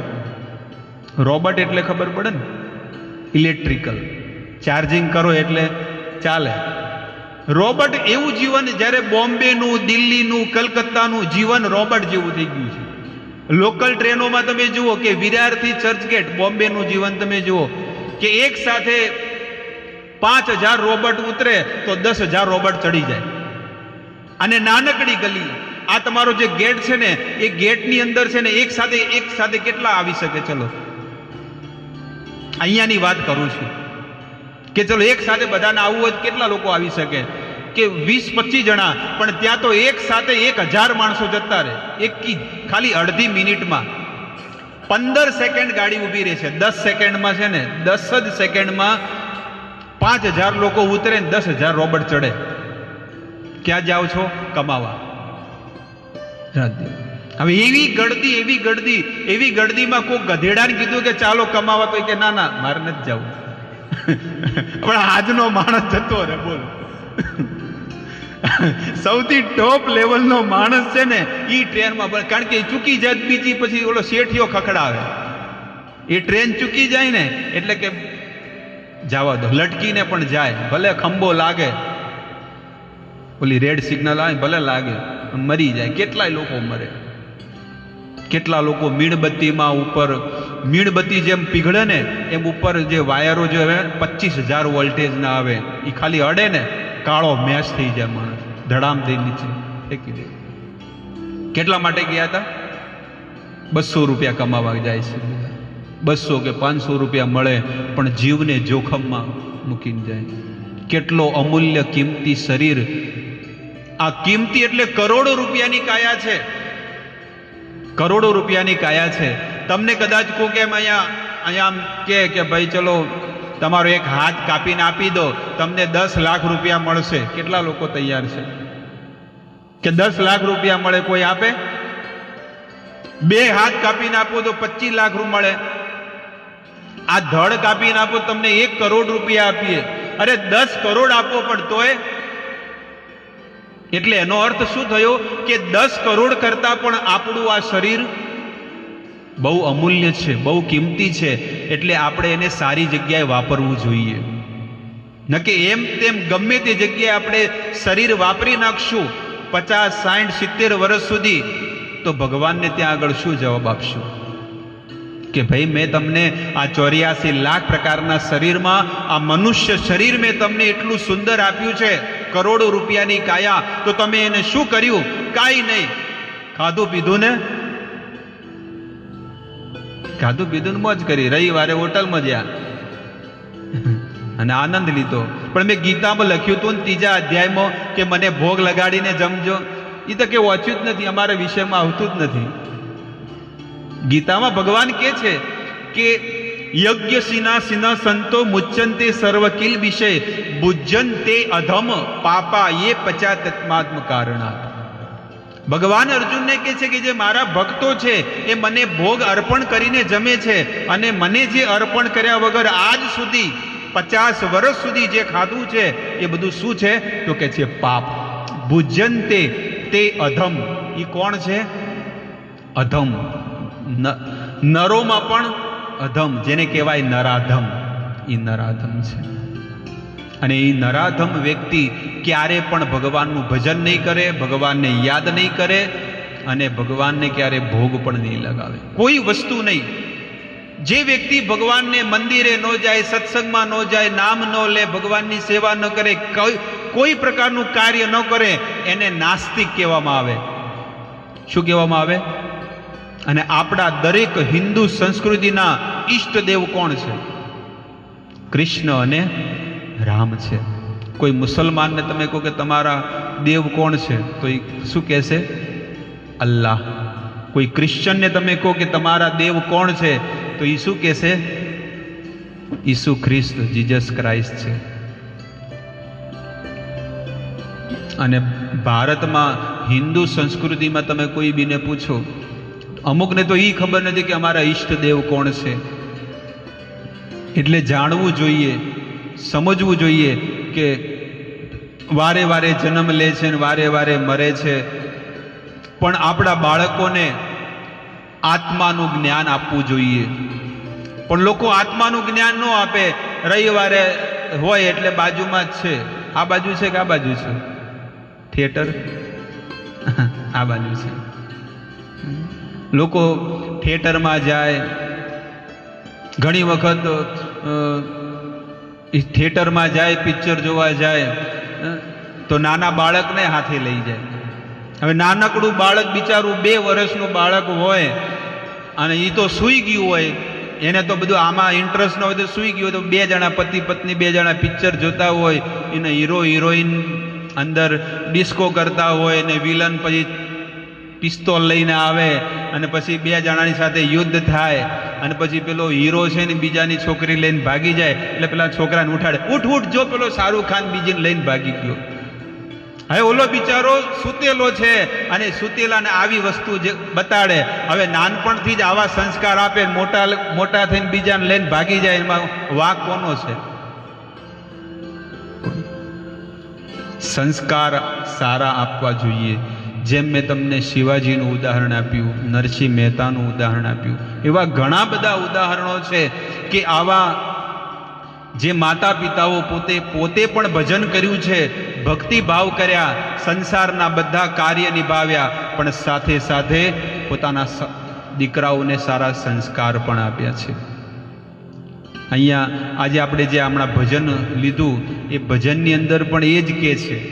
આપણા ગુજરાતના સંતો બિચારા ગળું ફાડી ફાડીને કેટલા ભજનો ગાયા, પણ કોઈ સાર સમજ્યા નહીં. ભજનો તો બહુ રખાવે, કદાચ કોઈના ઈચ્છાથી રખાવે, કોઈ મરણ થયું હોય તો ભજનો રખાવે, પણ એ સાઉન્ડ એવો હોય ખબર જ ન પડે કે શું ગાય છે કાંઈ, અડધા તો ઊંઘતા હોય. હવે રાતે 10 વાગે 11 વાગે મોડા ભજન ચાલુ કરે, રાતે 2 વાગ્યા સુધી ભજન કૂટ કરે અને પેલા સવારે ઢોર દોવા જવાનું હોય. એ શું સાંભળવાના છે બોલો? અમારે તો કે ભજન રાખ્યા, 10,000 રૂપિયા ખર્ચો કરે પણ એક ટકોય કોઈને ખબર ન પડે. પણ ગેરંટી છે કે એક સત્સંગ પણ આવો રાખે ને તો 100 જણા આવે ને એમાં 5 જણાને તો થોડુંક ઉતરે કે આપણે શરીર નથી, આપણે આત્મા છીએ અને પ્રભુનું ભજન કરવું એ આપણું જન્મો જન્માંતરનું લક્ષ્ય છે. પણ આપણે ભૂલી ગયા, પણ હવેથી આપણે ભજન કરવું જોઈએ. ભલે ગમે તે રીતે જબરજસ્તી પણ નામ લે ને તો પણ એ તરી જશે. એવું નહીં કે પ્રેમથી નામ લે, ગમે તે રીતે ભગવાનનું નામ લેવું જોઈએ. અને નામ કો લેકર તર ગઈ મીરાબાઈ. આજે કેટલા લાખો ને કરોડો લોકો કળિયુગની અંદર દ્રષ્ટાંત છે કે લાખો ને કરોડો લોકો છે ને પ્રભુનું નામ લઈને તરી ગયા ભવસાગરને. એટલે એ મીરાબાઈ એ રાજસ્થાનની એ ગલીઓમાં ગાય છે, લૂટ લો જિસકા દિલ ચાહે મેં શોર મચાઉં ગલી ગલી, राम नाम के हीरे मोती मैं बिखराऊं गली गली। जिस जिसने ये मोती लूटे वे सब माला माल हुए। જેણે જેણે આ મોતી લૂંટ્યા છે ને એ બધા માલા માલ થઈ ગયા, અને જેને આ મોતી નથી લૂંટ્યા એ તો બધા કંગાળ છે. એટલે રોજ જે હરિના પ્રભુના જો રોજ 1000 નામ લે છે ને એ કોણ કહેવાય? હજારપતિ છે. જે હરિના રોજના 1,00,000 નામ લેતો હોય એ લખપતિ છે, અને જો 1 કરોડ નામ લેતો હોય ને તો એ કરોડપતિ છે. એટલા માટે નામ નિરંતર લેતા રહેવું જોઈએ. રસોઈ બનાવતા બનાવતા શાક સમારો છો તો ભગવાનનું નામ લેવું, કીર્તન ગાવા, ભજન ગાવા, અચ્યુતમ કેશવમ કૃષ્ણ દામોદરમ રામ નારાયણમ જાનકી વલ્લભમ. હરે કૃષ્ણ કૃષ્ણ કૃષ્ણ હરે હરે, હરે રામ રામ રામ હરે હરે. હરે કૃષ્ણ કૃષ્ણ કૃષ્ણ હરે હરે, હરે રામ રામ રામ હરે હરે. ભગવાનનું કીર્તન કરો અને વાસણ ધોવો, શાક સમારો, તમે ઘરના કામ કરતા રહો, ઓફિસના કામ કરતા રહો અને ભગવાનનું નામ લેતા રહો. એવું નહીં કે એક જગ્યા પર બેસીને માળા કરો, ભાઈ અમને સમય નથી, તો શું કે છે? કામ કરતે ચલો નામ રખતે ચલો. ઓસરીમાં કે રૂમમાં તમે પોતું મારતા હોય તો ભગવાનનું નામ લઈ શકો કે ના લઈ શકો? બધી ઇન્દ્રિયો કામ કરે છે પણ મોઢું કરે નથી કરતું, તો એને શું કરવાનું? ભગવાનની સેવામાં લગાડવાના. કપડાં ધોતા ધોતા પણ ભગવાનનું નામ લેતા રહેવાનું. વાસણ ધોતા ધોતા ભગવાનનું નામ. રસોઈ બનાવતા બનાવતા જ્યારે તમે ભગવાનનું નામ લો, ભગવાનનું કીર્તન કરો, તો એ ગુણ શેમાં આવશે? ભોજનમાં આવે. અન્ન એવો ઓડકાર. એટલા માટે દરેક બહેનોને કર્તવ્ય બને છે કે આપણા ઘર પરિવારમાં જો સારા સંસ્કાર દેવા હોય ને, તો જ્યારે ભોજન બનાવો ને ત્યારે ભગવાનનું નામ લેતા લેતા ભોજન બનાવવું જોઈએ. એટલે સંસ્કાર સારા ઉતરે. તો કપડાં ધોતા ધોતા પણ છે ને ભગવાનનું નામ લેવું, વાસણ ઘસતા ઘસતા ભગવાનનું નામ, પોતું મારતા મારતા ભગવાનનું નામ લેવાનું. ઘણી વખત તમે જો કપડાં ધોતા હોય તો ઘણા બહેનો છે ને નામ લેતા હોય પ્રભુનું. જોયું છે ને? ઘણા લોકો કહેતા હોય, કોઈ સ્નાન કરતું હોય તો ભગવાનનું નામ લે, કપડાં ધોવે તો હરે કૃષ્ણ કૃષ્ણ કૃષ્ણ હરે હરે. ભગવાનનું કીર્તન કરે, હરે કૃષ્ણ કૃષ્ણ કૃષ્ણ હરે હરે. અને પછી મેલ ન જાતા હરે રામ રામ રામ હરે હરે. ભલે ગમે તે થાય પણ તોય ભગવાન કે જબરદસ્તી તો નામ તો લીધું. ભલે ગુસ્સો આવે, ગમે તે થાય, મેલ નીકળતો નથી, પણ શું કરું? ભગવાન એ ન જોવે કે તમે કેવા ભાવથી લો, પણ તમે નામ લો છો ને બસ. ક્રોધ આવે, ગુસ્સો આવે, જબરદસ્તી લો, ગમે તે કરો, પણ તમે નામ લો, પ્રભુનું નામ લો, ભક્તિ કરો. આવા સંસ્કાર બાળકોને દેવા જોઈએ. એક સદન કસાઈ જે એકદમ નિમ્ન કુળમાં જન્મેલો અને એકદમ એનો ચમત્કાર એવો છે કે ગજબનો, કે એક સદન કસાઈ છે ને નિમ્ન કુળમાં જન્મેલો પણ નાનપણથી છે ને પ્રભુનું નામ લેતો, પ્રભુનું સ્મરણ કરતો, ભક્તિ કરતો અને રાત દિવસ ભગવાનને યાદ કરે, પણ કઈ સેવા બીજી કઈ કરતો નહીં, બસ ભગવાનનું નામ લે. તો જ્યારે એ જંગલના માર્ગે જ્યારે જઈ રહ્યો હતો ત્યારે એને પગમાં છે ને એક પથ્થર મળ્યો. હકીકતમાં એ પથ્થર છે ને શાલિગ્રામ ભગવાન હતા. શાલિગ્રામ ભગવાન આવે ને, તુલસી શાલિગ્રામના વિવાહ થાય, એ શાલિગ્રામ ભગવાન હતા.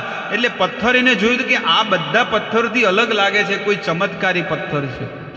ત્યારે એ સદન કસાઈ જે છે ને એ પથ્થરને જ્યારે ત્રાજવામાં જ્યારે એને મૂક્યું ને, ત્યારે એ ત્રાજવામાં એ પથ્થર જે છે ને એ બાટનું કામ કરતો. બાટ આવે ને વજન, એનું કામ કરતો. અને એમ કીધું કે 1 કિલો તો 1 કિલોનો થઈ જાય, 2 કિલો તો 2 કિલોના થઈ જાય. અને એની ચર્ચા આખા ગામથી પેલા ગામ, બીજા ગામ, છેક સુધી કેટલાય કિલોમીટર સુધી બધે ખબર પડી ગઈ કે આ કસાઈની પાસે એક એવો પથ્થર છે કે જેટલું બોલે એટલો થઈ જાય. એટલે એને શ્રદ્ધા એટલી બધી આવી ગઈ ને પથ્થર ઉપર. પણ એ ભગવાનને એ કસાઈની પાસે જ રહેવું હતું. એટલે ત્યાંના બ્રાહ્મણોને ખબર પડી કે આ પથ્થર કેવો છે, લાવો જોઈએ તો ખરા. ત્યારે એ કસાઈ જે માંસ વેચતો હતો અને એ બ્રાહ્મણે કીધું, બ્રાહ્મણો ભેગા મળીને કીધું કે તું આટલો મોટો અત્યાચાર ને પાપ કરી રહ્યો છે, આ સાક્ષાત ભગવાન છે. મને તો ખબર નથી કે આ ભગવાન છે. તો કે તમે લઈ લો. અને એને પ્રણામ કરે છે. કોને? એ પથ્થરના રૂપમાં જે ભગવાન હતા ને શાલિગ્રામ, એને પગે પડે છે કે મારાથી બહુ મોટી ભૂલ થઈ ગઈ, મન તો લાગ્યું કોઈ દિવ્ય પથ્થર હશે, એટલે હું તમારી શ્રદ્ધાપૂર્વક સેવા કરતો હતો. અને ઓલો બ્રાહ્મણ લઈ ગયા અને એના કરતાંય હારી સેવા કરે, પણ બ્રાહ્મણની સેવા છે ને ભગવાને સ્વીકાર ન કરી. બ્રાહ્મણને કહે છે કે તમે સેવા કરી, પણ મારો જે ભક્ત મારી જે સેવા કરે છે ને એ અદ્ભુત સેવા કરે છે. હવાર પડતા પડતા તમે મને ફરીથી એ સદન કસાઈ પાસે મોકલી દો. અને સદન કસાઈ પાસે જ્યારે એ બ્રાહ્મણ લઈને ગયા કે મને ભગવાન રાતે સપનામાં આવ્યા અને મને આ બધી વસ્તુ કીધી, આ ઓરિજિનલ ઘટના છે. બસ 1000 વર્ષ 1000 વર્ષથી આ ઘટનાને, અને પુરીની જગન્નાથપુરીની ઘટના છે, બંગાળથી જગન્નાથપુરીની ઘટના. અને જ્યારે જગન્નાથપુરી જતા હતા ને ત્યારે રસ્તામાં એના હાથે કપાઈ ગયા, એ ઘટના આવે છે.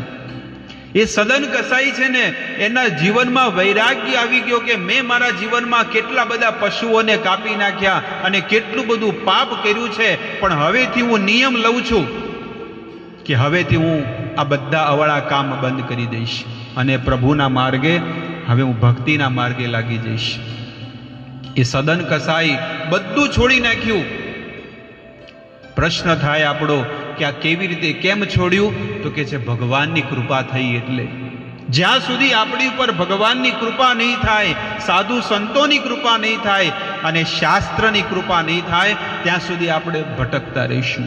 એટલે ભગવાનને રોજ એ પ્રાર્થના કરવી જોઈએ કે ભગવાન તમે મને ઊંચો કુળ આપ્યો, પરિવાર આપ્યો, સંસ્કાર આપ્યા, ડિગ્રી, નોલેજ, જ્ઞાન, પૈસો બધું આપી દીધું, હવે એક વસ્તુ મારી પાસે નથી.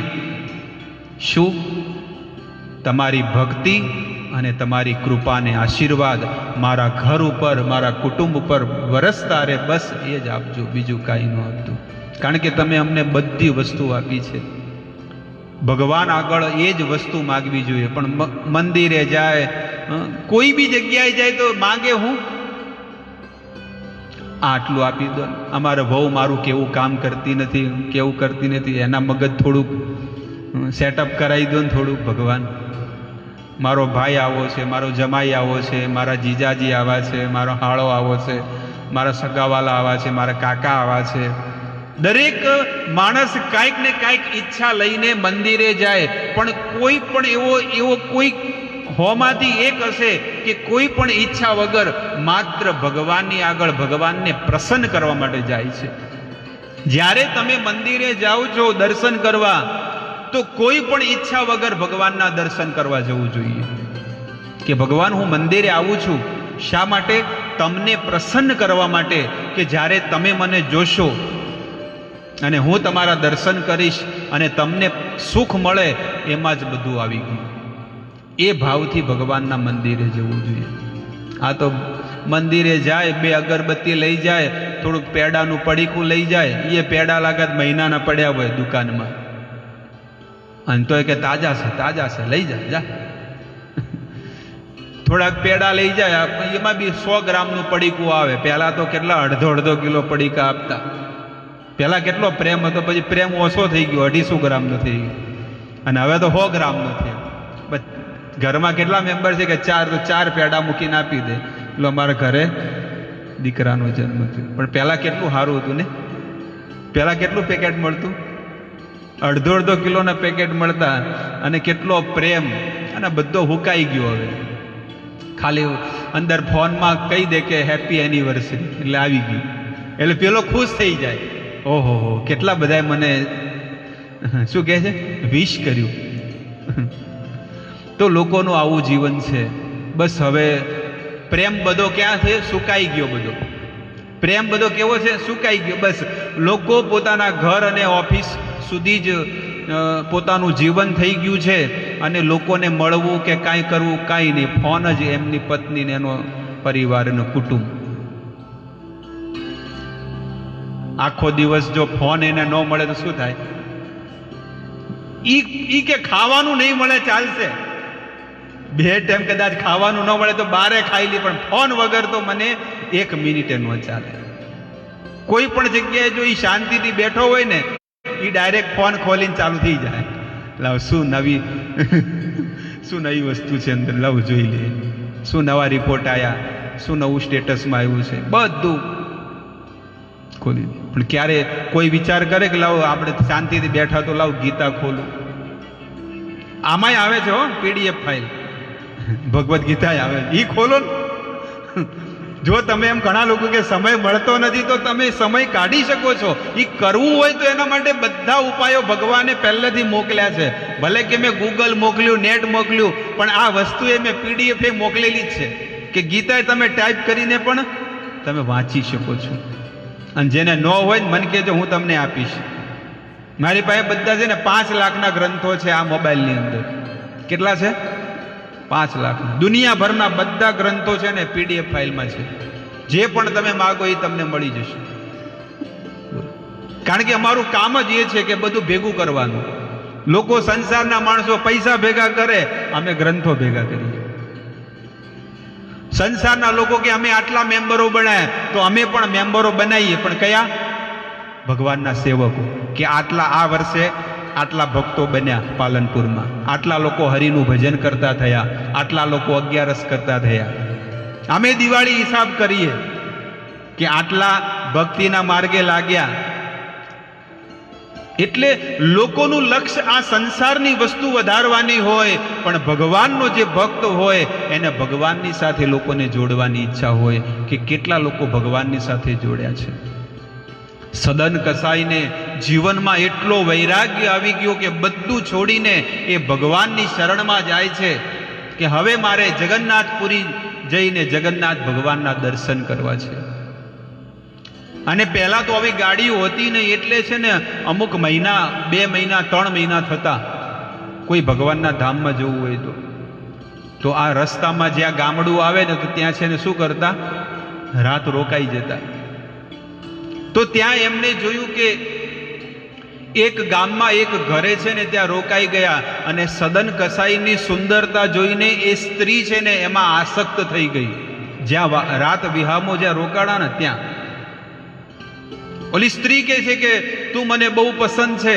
ત્યારે સદન કસાઈ કહે છે કે હું ભગવાનનો શુદ્ધ ભક્ત છું, તમે મારી માતા છો. આવું જ્યારે કીધું ને, એ કે તો હવે છે ને કે હું બૂમ મારીશ ને બધાને બોલાવી નાખીશ. કારણ કે એમાં શું થયું ઘટના, કે એને એમ લાગ્યું કે આ મારા પતિથી ડરે છે, એટલે એને શું કર્યું? તલવાર લીધી અને શું કરી દીધું? પોતાના ધણીને મારી નાખ્યો. હવે ઓલો વ્યક્તિ કે તમે આ શું કર્યું? હું અહીંયાથી જતો રહું. કે અહીંયાથી તું જઈશ ને તો હું આખા ગામને ભેગું કરીશ. સદન કસાઈ કે હવે જેવી ભગવાનની ઈચ્છા, બીજું શું. હવારમાં આખું પંચ ભેગું થયું, આખું ગામ ભેગું થયું. અને પહેલા છે ને 2 સજા આપતા ને આખું પંચ, કોઈ પોલીસ કે કાંઈ હતું નહીં, પણ ગામનો જે સરપંચ હોય કે ગામનો જે મોભી હોય, જે ફેસલો કરે ને એ આખા ગામને મંજૂર હતો. એ કે આને મારા ધણીને મારી નાખ્યો અને મારી સાથે ખોટું કાર્ય રચવાનું એની ખોટી દાનત હતી. ત્યારે ગામના બધા લોકોએ ભેગા મળીને કીધું કે આને બહુ ખોટું કૃત્ય કર્યું છે, એટલે આને શું કરી નાખો? 2 હાથ કાપી નાખો. એના 2 હાથ કાપી નાખ્યા, પણ એક શબ્દ પણ એ સદન કસાઈ બોલ્યો નહીં. અને જગન્નાથપુરી તરફ એને પ્રયાણ કર્યું. આટલો નિમ્ન કુળમાં જન્મેલો અને નાનપણથી ભગવાનનું ભજન કરે છે, અને જ્યારે એને જ્ઞાન થયું કે ભગવાનની ભક્તિ કરવા માટે આ મનુષ્ય કાયા મળી છે, તો હવે મારે શું કરવું છે? ભગવાનનું ભજન કરવું. હવે જે માણસ ભગવાનનું ભજન કરવા જાય એના હાથ કપાઈ જાય તો શું માણસ શું કરે? પાછો જતો ન રહે? અરે આપણે તો ખાલી 1000 રૂપિયાના પડી જાય, પાકીટ પડી જાય, બોલો કે હવે ભજન કરતો તો બોલો મારો મોબાઈલ પડી ગયો, હવે જવું જ નથી મંદિરે. એક તો નેટ એક તો પૈસા ભેગા કરીને લોન ઉપર લીધો તો એ અમે લઈ લીધો, બોલો એને શું? એને શું ખોટ હતી? બોલતા જાય, ગાળો બોલે પાછા. કારણ કે શ્યામ હોય એટલે કે કાળિયાને શું જરૂર હતી? શ્યામને, કૃષ્ણને. લોકો બોલતા હોય, શું કરે? ઈર્ષ્યાવશ લોકો બોલે. પણ એક શબ્દ પણ એ સદન કસાઈ કાંઈ ન બોલ્યા. અને જ્યારે જગન્નાથપુરી આવવાની જ્યારે સીમા હતી ને, સાક્ષાત જગન્નાથ ભગવાન એના પંડાઓને જગાડે છે કે જાગો, મારો એક ભક્ત આવી રહ્યો છે, અને તમે એને પાલખી પર બેહાડી અને એનું હામૈયું કાઢો, એનું સામૈયું કાઢો. અને કેટલી ઘોડીઓ, ઘોડા, બારાત ને બધા નાચતા નાચતા, એ કે એને અમે કેવી રીતે ઓળખી શકીએ? એ કે એના બે હાથ નથી, અને તમે એને લઈ આવો, મારો શુદ્ધ ભક્ત છે અને એ મારા દર્શન કરવા આવી રહ્યો છે. ભક્તો જ્યારે એને હામૈયું કાઢીને એને જ્યારે લેવા આવ્યા અને કીધું કે તમે કોણ છો આટલા બધા, અને મને શા માટે લેવા આવ્યા છો? એટલે જ્યારે બધા લોકો ભેગા મળીને, એ જગન્નાથપુરીના બધા લોકો ભેગા મળીને કહે છે કે અમને જગન્નાથ ભગવાને મોકલ્યા છે. અને જગન્નાથ ભગવાને મોકલ્યા ત્યારે એના આંખમાંથી આંસુ આવી ગયા કે ભગવાન મારા જેવા તુચ્છ વ્યક્તિને માટે આટલું બધું આયોજન કર્યું છે. અને ભગવાનને એને ખબર નથી કે મારે હાથ કપાઈ ગયા છે, અને તેમ લાગે કે મારા હાથ છે અચાનક. અને ભગવાન જગન્નાથનો જ્યારે ધજાને જોવે છે ને, તો આલિંગન કરવા જાય છે, અને જેવું આલિંગન કરવા જાય ને, તરત જ બે હાથ પ્રગટ થઈ ગયા. અને આખા ગામના જે પુરીના માણસો બધા જોતા રહી ગયા કે આટલો શુદ્ધ ભક્ત. અને એને પાલખીમાં બેસાડીને જગન્નાથ ભગવાનના દર્શન કરાવ્યા. ત્યારે જગન્નાથ ભગવાનને આ બધી વાત કરે છે. બધા લોકો કહે છે, ઘણી વખત લોકો એમ કહે છે કે ભગવાનનું ભજન કરવું બહુ અઘરું છે, કારણ કે ભગવાનનું ભજન કરે એટલે દુઃખ બહુ પડે, બાકી દેવી દેવતાઓ પિતૃઓનો કરત કાંઈ મગજમારી જ નહીં, કાંઈ દુઃખ પડે. પણ ભગવાન કેવા છે? રગડાવે બહુ. પણ હકીકતમાં એવી વસ્તુ છે કે સંસારનું કોઈ પણ તમે દેવી દેવતાઓનું પિતૃનું કાર્ય તમે કરો, તમે છે ને કે છે 1 રૂપિયાનું કાર્ય તમે કરો ને, તમે માત્ર 25 પૈસા તમને ફાયદો મળે. પણ ભગવાનનું એવું નથી. ભગવાનનું એક દિવસ પણ તમે ભજન કર્યું હશે ને, તો ભગવાન હજારો ગણું પુણ્ય તમને આપશે. કદાચ તમને એમ કોઈ એમ કે ભાઈ અમારા ગુરુ મહારાજ એમ કહે છે કે તમને એમ કોઈ એમ કે આજે તમારે જવતા હોય તો 5 રૂપિયા તમને મળશે, અને મહિના પછી જવતા હોય તમને 50 લાખ રૂપિયા મળશે. તો માણસ શું વિચાર કરે કે કોઈ વાંધો નહીં, 50 મહિના પછી જ આપજો, 50 લાખ તો મળે. એવી રીતે ભગવાનનું કાર્ય એવું છે કે ભગવાન ભલે બહુ કહેવામાં આવે કે બહુ લાંબા સમય પછી પ્રસન્ન થાય, પણ તમને વૈકુંઠ આપી દે છે. પણ સંસારના દેવી દેવતાઓ અને પિતૃઓ ભલે પ્રસન્ન થાય, પણ તમને માત્ર સ્વર્ગ જ આપશે, એ વધારે કાંઈ વસ્તુ નહીં આપી શકે. એટલા માટે જેમ સદન કસાઈએ ભજન કર્યું, જેમ નરસિંહ મહેતાએ ભજન કર્યું, આ જીવનમાં પણ એ લોકો સુખી થયા, અને શરીર તેજા પછી એમને ભગવત ધામ મળ્યું, ભગવાનનું ધામ મળ્યું. એટલે પ્રભુનું નામ લો.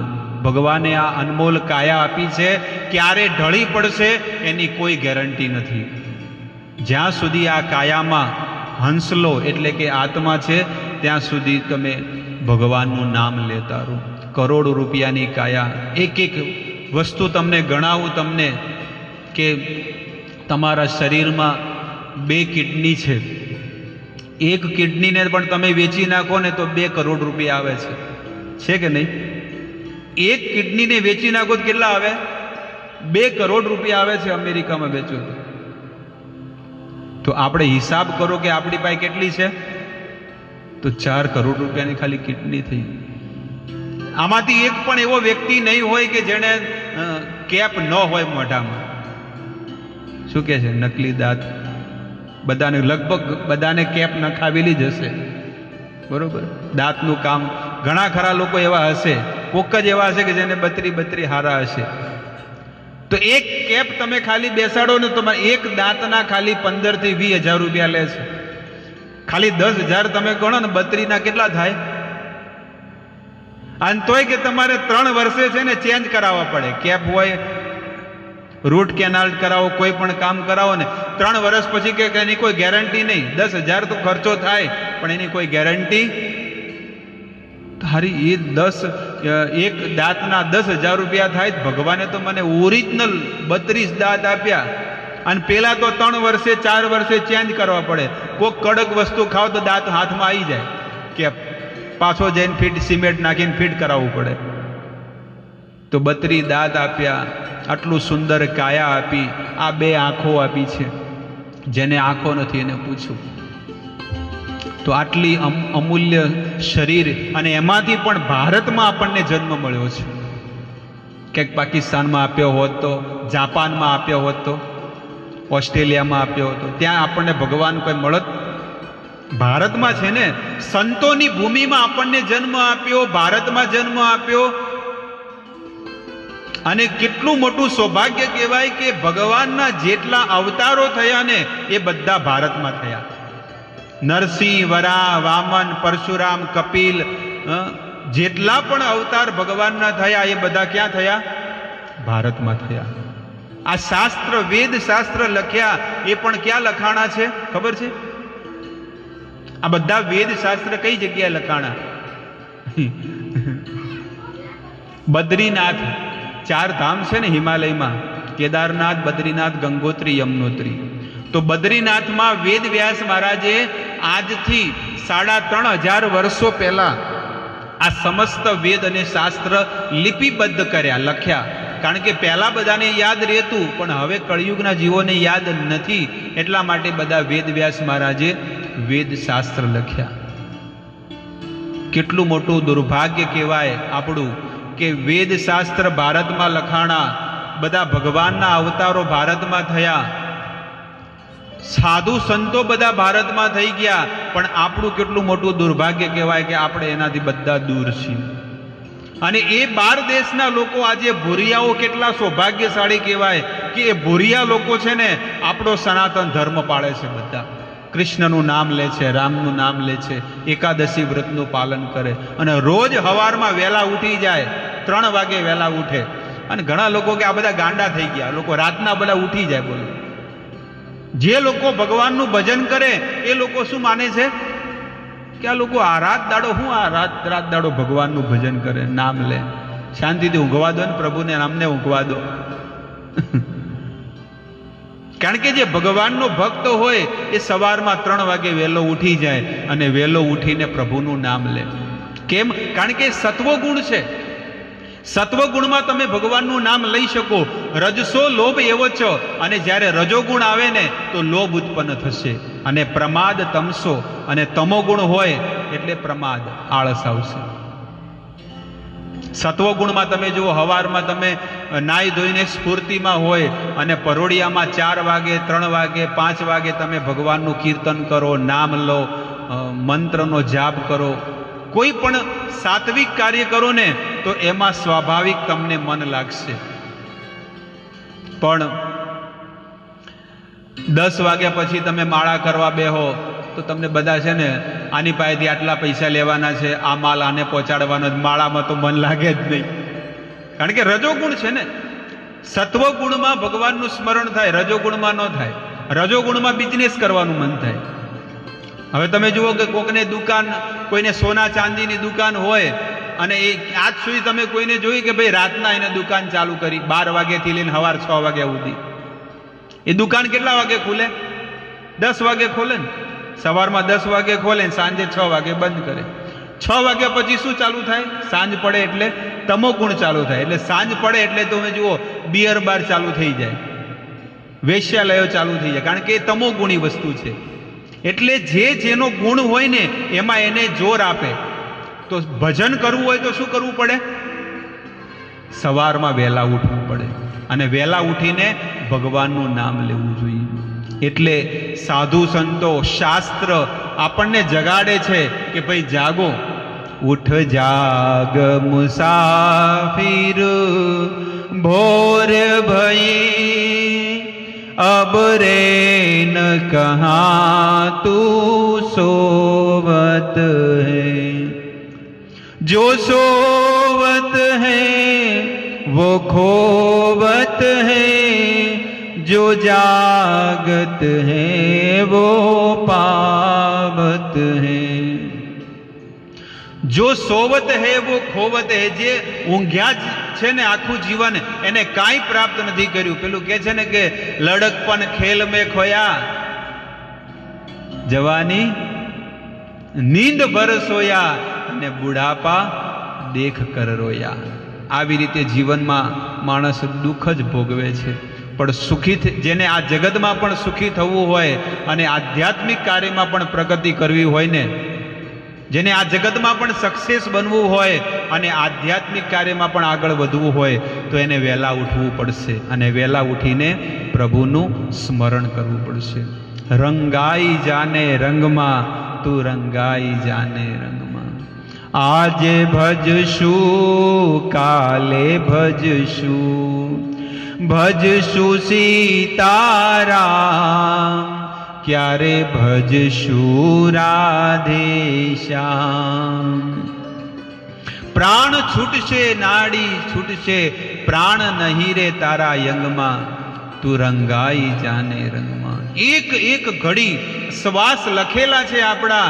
જ્યારે આપણને જન્મ મળ્યો તો ને, અહીંયા બધું ભ્રિકુટીમાં લખેલું છે કે તમે આટલા શ્વાસ લેશો, તમને આવી પત્ની મળશે, તમને આટલું ધન મળશે, તમે આવી નોકરી કરશો, તમને આટલું ઘર મળશે, તમને આટલા સંતાનો થશે, તમે આ કુળમાં જન્મ લેવાના છો. જન્મ લો એના પહેલા અહીંયા બધું લખેલું છે. અને જેટલા શ્વાસ તમારે આ જગતમાં આ કાયામાં લેવાના છે, એટલા શ્વાસ પૂરા કરીને જ તમે બીજા જન્મ લેવાના છે. તો ઘણા લોકો કે અધ વચ્ચે મરી જાય તો એ કોણ બને? પ્રેત બને. આ ગરુડ પુરાણમાં લખેલું છે. પ્રેત એટલે 1 કરોડ શ્વાસ, ઉદાહરણ દાખલો તમને આપું, 1 કરોડ શ્વાસ લેવાના છે એટલે 1 કરોડ શ્વાસ 80 વર્ષ સુધી લેવાના છે, પૂરા કરવાના છે. અને 1 કરોડમાં ધારો કે 80 લાખ શ્વાસ લીધા અને 60 વર્ષે કોઈ મરી ગયું તો 20 વર્ષ એને જે બાકી છે ને, એ 20 વર્ષ સુધી એ જીવાત્માને પ્રેત યોનિમાં કાઢવા પડે.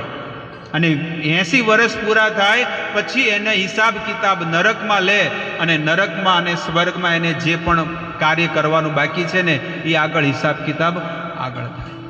એટલે 20 વર્ષ સુધી એને પ્રેત યોનિમાં રહેવું પડે. ચાહે કોઈ રોગમાં મરે, ચાહે ફાંસી ખાઈને, ચાહે એક્સિડન્ટમાં કપાઈને, ગમે તે રીતે મરે, ચાહે ઝેર પીને મરે, અથવા કોઈ પણ રીતે મરે, પણ જો 100 વર્ષનું જીવન હોય અને અધ વચ્ચે મરી જાય, 50 વર્ષે મરી જાય, તો 50 વર્ષ સુધી છે ને એ જીવાત્માને પ્રેત યોનિમાં રહેવું પડે છે. આવું આપણું શાસ્ત્ર કહે છે. એટલે કે છે કે જ્યાં સુધી આ શરીરમાં શ્વાસ છે ને, ત્યાં સુધી રહેવું જોઈએ. સૌ જીવ કહેતા પછી જપીશું પહેલા, મેળવી લો ને દામ, રહેવા ન કરી લો ઠામ. સૌ જીવ, બધા લોકો શું કે પહેલા શું કરી લો? પૈસા કમાઈ લો, ઘર બનાવી લો. ઘર છે પણ બીજાનો બંગલો જોવે એટલે આપણું ઘર નાનું લાગે, બીજાના બંગલા જોઈને આપણું ઘર નાનું લાગે. આ રાત દિવસ માણસો વિચાર કરતા હોય છે. આ મારું યા તારું કરતા, ફોગટમાં કજિયા, પછી કરીશું તીર્થ ધામ. આટલું મારું ને આટલું તારું જુદા થાય એટલે કે માપણી કરે, અને થોડું એ જો વધારે લઈ લે ને તો કોર્ટમાં જાય કેસ. થોડું કે 1 ફૂટે જો જરા જાય ને વધારે તો શું જાય? કેસ ક્યાં જાય? કોર્ટમાં જાય. હવે 1 ફૂટ વધારે લઈ લીધું, અડધા ખેતરના પૈસા કોર્ટમાં આપી દે, પણ પોતાના ભાઈને 1 ફૂટ વધારે નહીં આપે. આ કળયુગની દશા આવી છે. એ કે છે આ મારું આ તારું કરતા, ફોગટમાં કજિયા. પછી કોકને એમ કીધું કે ભાઈ તમે આ મારું તારું કરતા કરતા થોડા તીર્થધામ કરી લો, મરો એના પહેલા શું કરી લો? થોડા તીર્થધામ કરી લો. એ તો કે પછી કરવાનું જ છે, ગઢપણમાં શું કરવાનું છે? હાલ જેટલું ભેગું થાય એટલું કરી દો છોકરો માટે. પણ છોકરો માટે કરી દો તો શું કરશે છોકરા? એટલું તમે આપણા સંતાનો માટે ભેગું કરી લો કે આપણા ઘરેથી કોઈ ભૂખ્યું ન જાય. બસ આટલું ભેગું કરી લો. ઘણી તમે સંસ્કાર આપો, ભણાઈ ગણાઈને મોટા કરો. એ મોટા થઈને જે કરવું એ રીતે કરશે. પણ લોકો રાત દિવસ જેમ પેલો વાલિયો લૂંટારો જેમ પાપ કર્મ કરતો હતો, એમાં સંસારમાં પણ વાલિયા લૂંટારાની જેમ રાત દિવસ મહેનત કરે છે લોકો. એટલે આમાંથી નીકળો. બહાર નીકળો કે આ જગતમાં કોઈ કોઈનું નથી, આપણે એકલા જ આવ્યા મનવા, એકલા જવાના, સાથી વિના સંગ વિલા એકલા જવાના. રાત દિવસ આપણે પરિશ્રમ કરીએ છીએ, મહેનત કરીએ છીએ, પણ કોઈ વસ્તુ સાથે નહીં લઈ જઈએ. તો આવી રીતે આજે આપણે જે આ ભજન લીધું, એ ભજનની અંદર આપણને એટલી વસ્તુ જાણવા મળી કે આ જગતમાં આપણે કોઈ પણ વસ્તુ ભેગી કરી છે ને, એ કાંઈ વસ્તુ સાથે લઈને નહીં જઈએ, પણ જેટલું ધર્મ કર્યો છે, ભક્તિ કરી છે, જેટલું સુંદર કાર્ય કર્યું હશે ને, એ આપણી સાથે આવશે. બાકી બધું આ જગતમાં પડ્યું રહેવાનું છે. તો હવે આપણે બધા ભેગા મળીને એક માળાનો જાપ કરશું, અને જાપ કરીને આરતી થશે, પછી આપણે છૂટા પડીશું. આરતી ન કરી હોય તૈયાર કરી દેજો. ફટાફટ દેજો, બે જણા ઊભા થઈ.